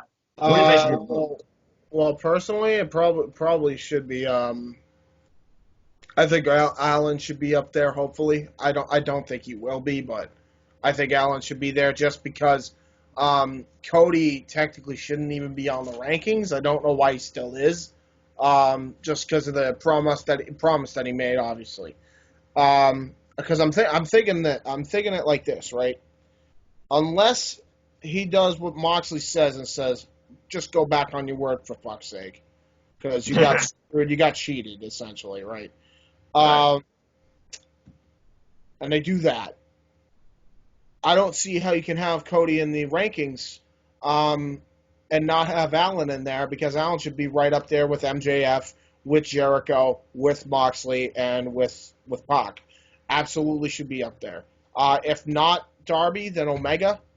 Just even though he's a tag team wrestler right now, essentially, he did beat Pac, so I think he should be there already. But and the same thing too. Their rankings are a bit weird, and I feel like they need to fix that because MJF beat Cody, right? Shouldn't he already be in the spot that Cody was in? I think Cody was previously in number 3, actually, because Moxley was number 1. And all I know is MJF moved up and Cody moved down.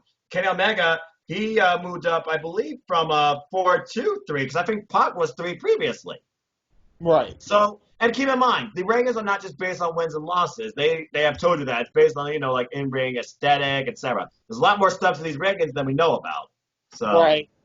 But what is also considered? They haven't really elaborated on that, because when I think of rankings, I'm thinking of UFC rankings, where if you beat a fighter, you immediately take his spot, and the spot that you had before, they go to that spot. That's how that ranking system works. So, right. What are the other factors? I'm not sure. I'm just pointing it out there. Like, personally, I think they need to either elaborate on what the other factors are, and if there aren't really any other factors and they're just doing it for convenience sake, then that's kind of going back on what you said with the whole sports presentation. I'm just pointing it out there. I think that if you're going to do this ranking system, you should do it like the UFC does. The person takes the spot of the guy they beat, right? Yeah.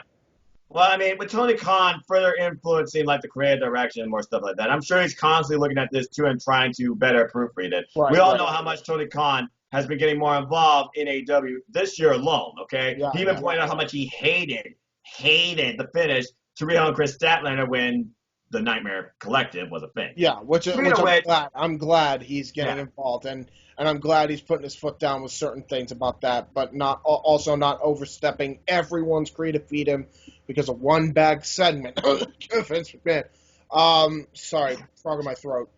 Yeah.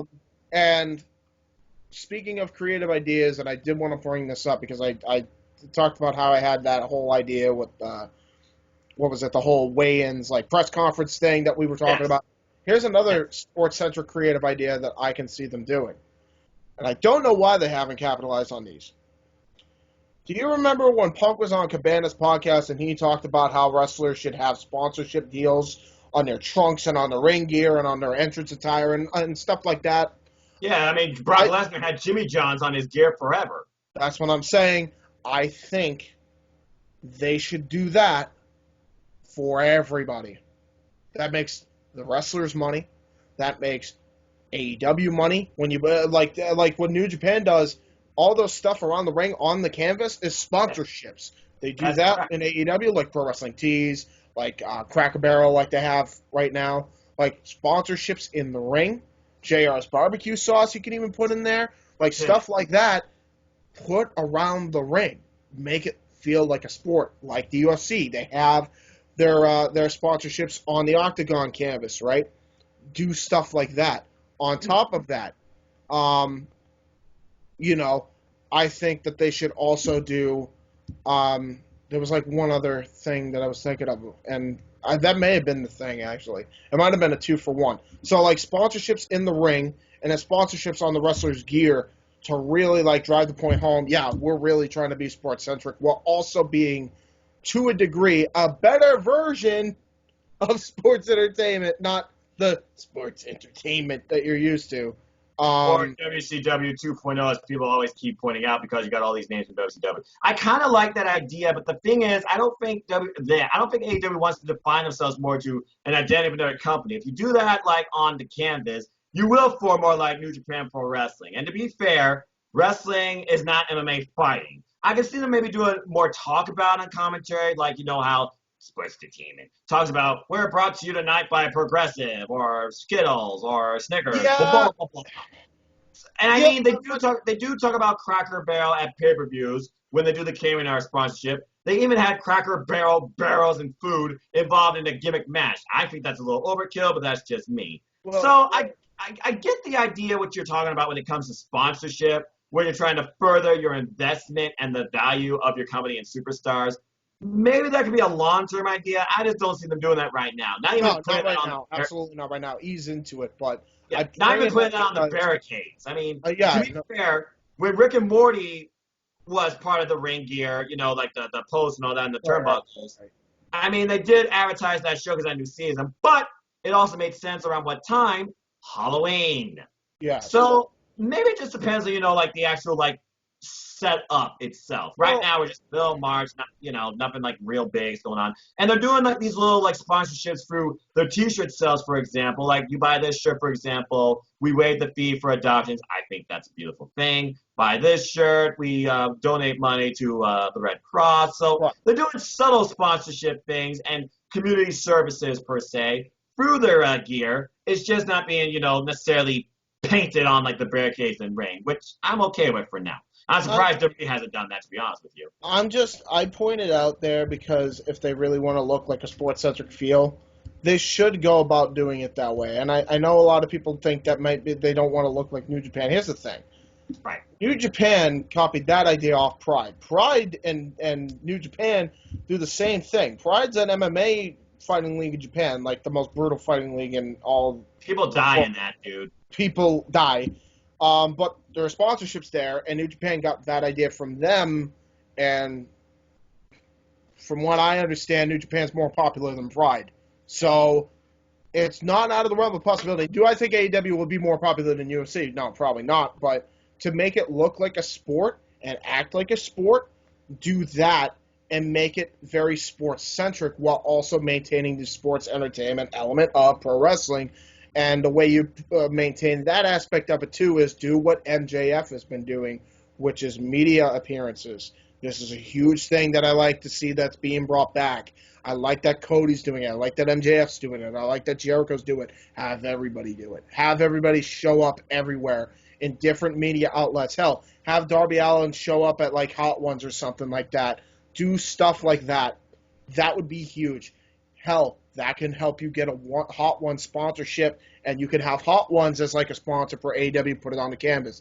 This is why I bring this up, because if you do it that way, you make more money in the end. UFC makes a ton of money off sponsorships alone, all over the canvas and stuff like that, and even on the wrestlers' gear, although they've made considerably less when they switched only over the Reebok for the tights, and then they said, wow, we're making less money than we used to, and then they brought it back to, they can have whatever sponsorship they want as long as they kept Reebok. So they I think if they do this, then it will make more money for AEW, it will make more of a profit for AEW and TNT and all parties involved. I think they should go about that within the next year, in year 2 of AEW. I personally think.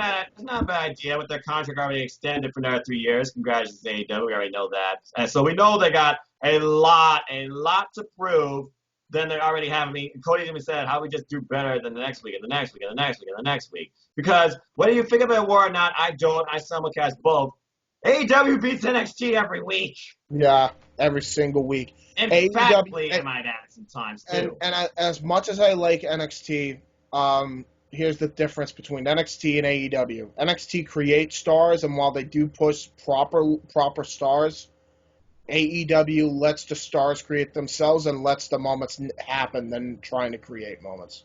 I think you basically can sum up in one word, and it was the word that Jon Moxley was wearing on his shirt, if you remember correctly, that Revolution.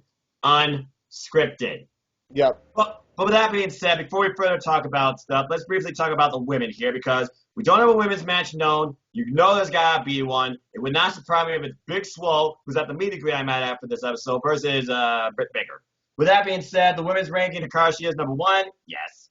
We still have Riho number 2, Chris number 3, Yuka number 4, and Britt is number 5. I could definitely see Chris dropping down after her loss at Revolution.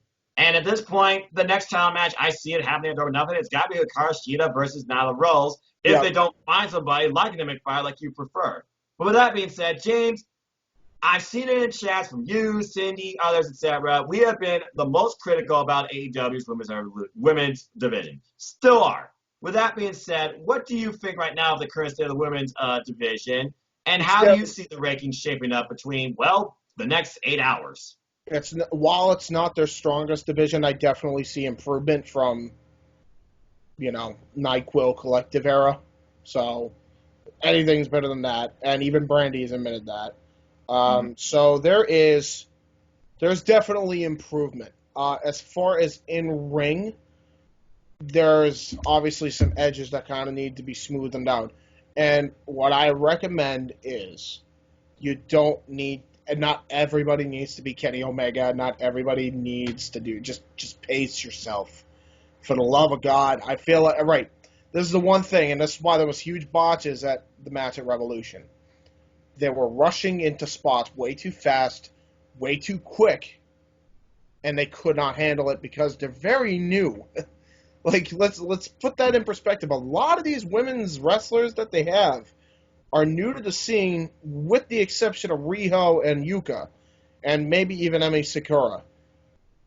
But a lot of these women are new, man. They're only like 5 years in the business, if that. Personally, the best women's wrestlers right now, not that you can't have a person that isn't the best wrestler as the champion, because Nyla Rose is a beast, so you can get away with that. Beast, don't copyright Native Beast. Right, Native Beast, right. Sorry.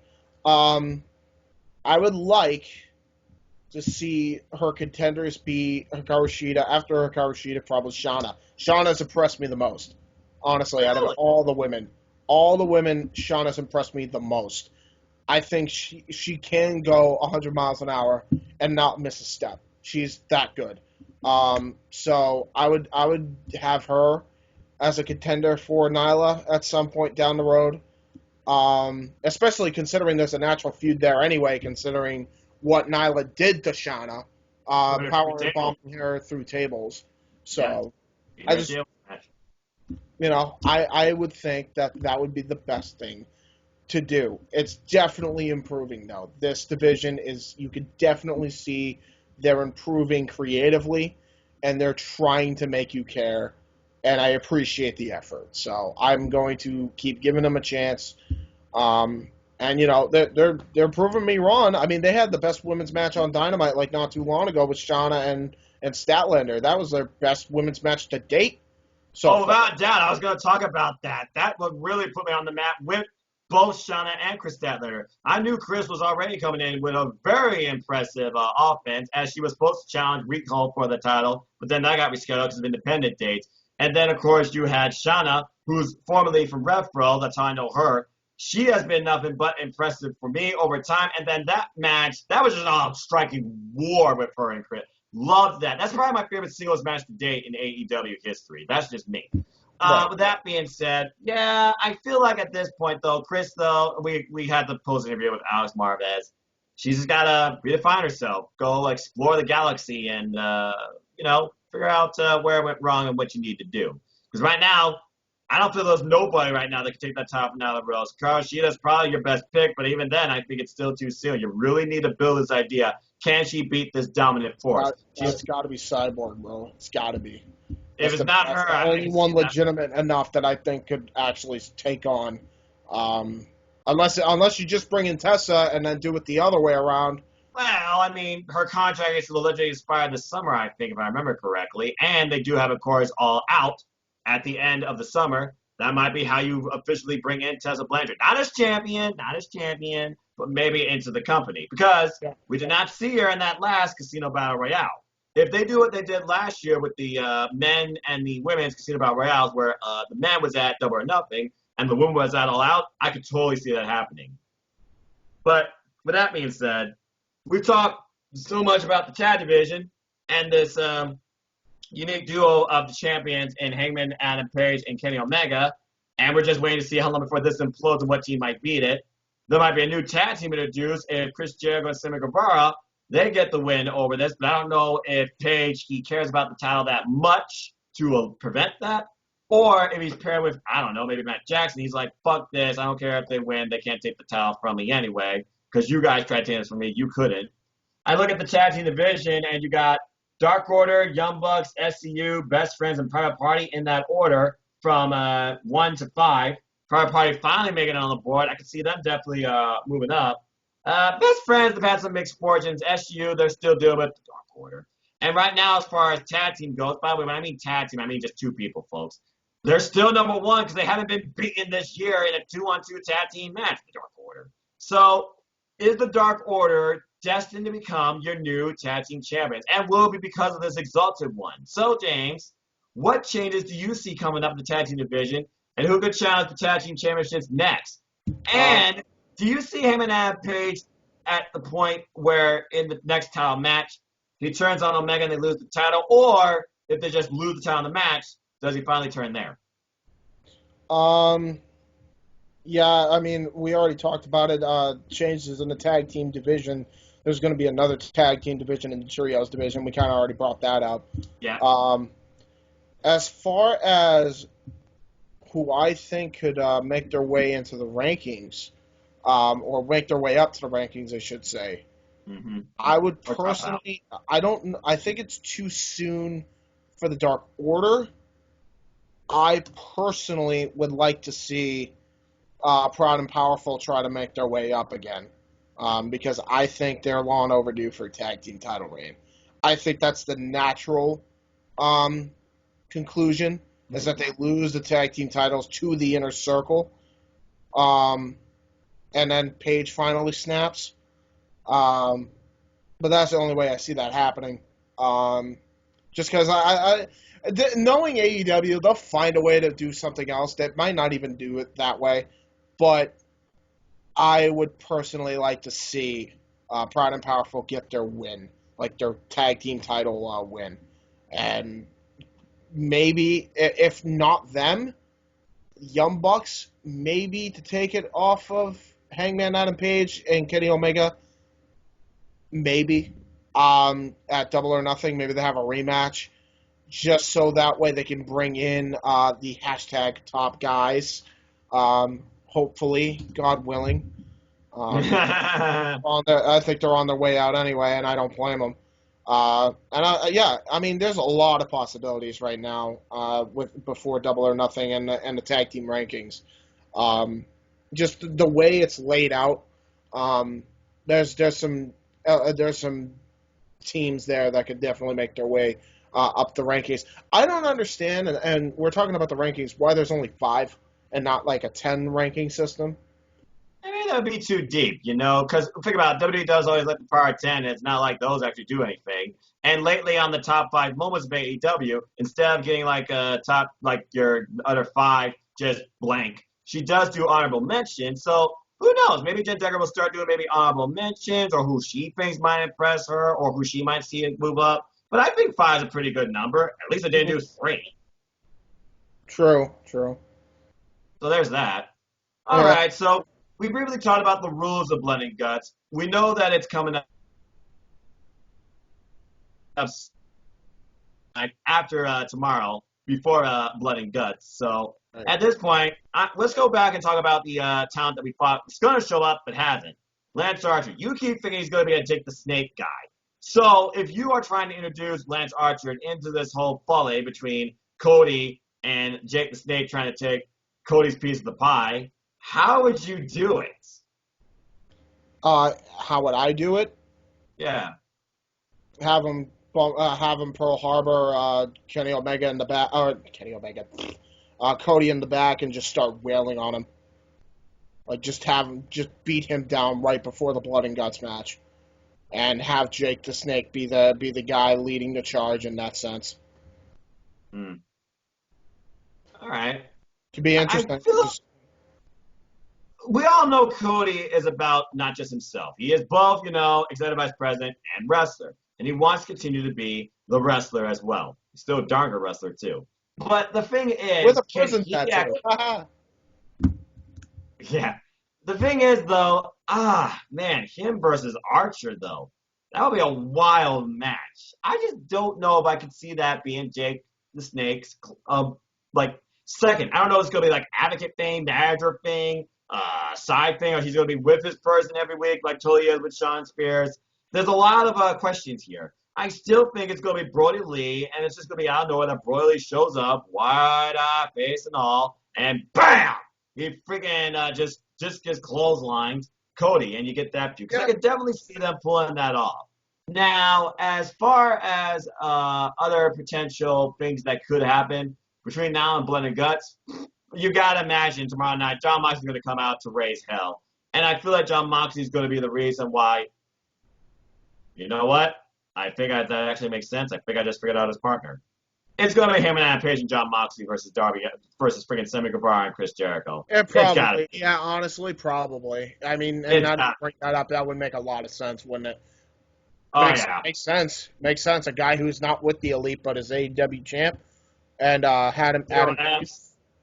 Wants vengeance, wants to kick Jericho's head off, wants to destroy Sammy Guevara. Because if it's not going to be Darby Allin, which would be your only other option, and I believe he's injured, last I checked, it's got to be Jon Moxley. Because if you're going to go... Wait, is he injured? Is he injured or kayfabe injured? He might be kayfabe injured because, again, he did come off that voicing. But then, again, that was a wicked Judas effect to the face. Yeah. On a suicide dive, just saying. But, yeah, it's got to be, if not Darby Allin, it's got to be Jon Moxley at this point. You know Jon Moxley's going to want blood. And we're not even going to Blood and Guts. But thinking about that, we got one match for Blood and Guts. That's the theme of the show, right? Do you see them doing any more crazy type stipulation setups that could be bloody, physical, gimmick type matches? Maybe like women. Do you see Jimmy Havoc versus Lufa happening there? No. What's your thoughts on Blood and Guts? Is it going to be a specialized Dynamite? Is it just going to be if they're going to do blood and guts, you know you're going to see blood in that match. That's all TNT will allow. There's no way they are going to be able to do another bloody match with Luther and Jimmy Havoc. Not even lights out? No. Not at all. They already said they can't do it on TNT. Oh. Well, you never know because, they have found loopholes. We've seen lights out matches before, but then again, they were on Dark. So, I mean, as long as it's not on TNT, it could happen. But I also, like I said, at this point, though, I'm just really wondering what is next at this point for AEW as we continue down the road to Blood and Guts. We got to figure out what's going on with Moxley versus the World. Is him and Adam Page going to finally be above the Elite, stand out of the Elite? Are the Elite going to continue to try and maybe save him and be like, we always got your back, dude, no matter what? How's the story going to unfold and be told? But with that being said, I think I've about covered everything as far as information goes, matches goes, and my thoughts goes. James, is there anything else you want to discuss as far as AEW goes, as far as tomorrow goes, or Blood and Guts, or any closing thoughts? I can't wait for Dynamite. That's my closing thoughts, honestly. I cannot wait for Wednesday. Well, simple as that. And I'm sure we're going to have at least one more match. Again, there's a women's match yet to be determined. And if it's not Big Swole with Britt Baker, you got to imagine Britt Baker's going to be on commentary. Give me your favorite duo of Tony and Britt with probably another cup. And they're probably going to show off another women talent that might be a role model and coming up. It would not surprise me if I see, Shauna, or hell, maybe someone that hasn't been on TV for a while. Sadie Gibbs or Bea Priestley have been MIA forever. And I already know Bea Priestley's in Japan doing stuff with Stardom and stuff like that, and the coronavirus and all that nonsense.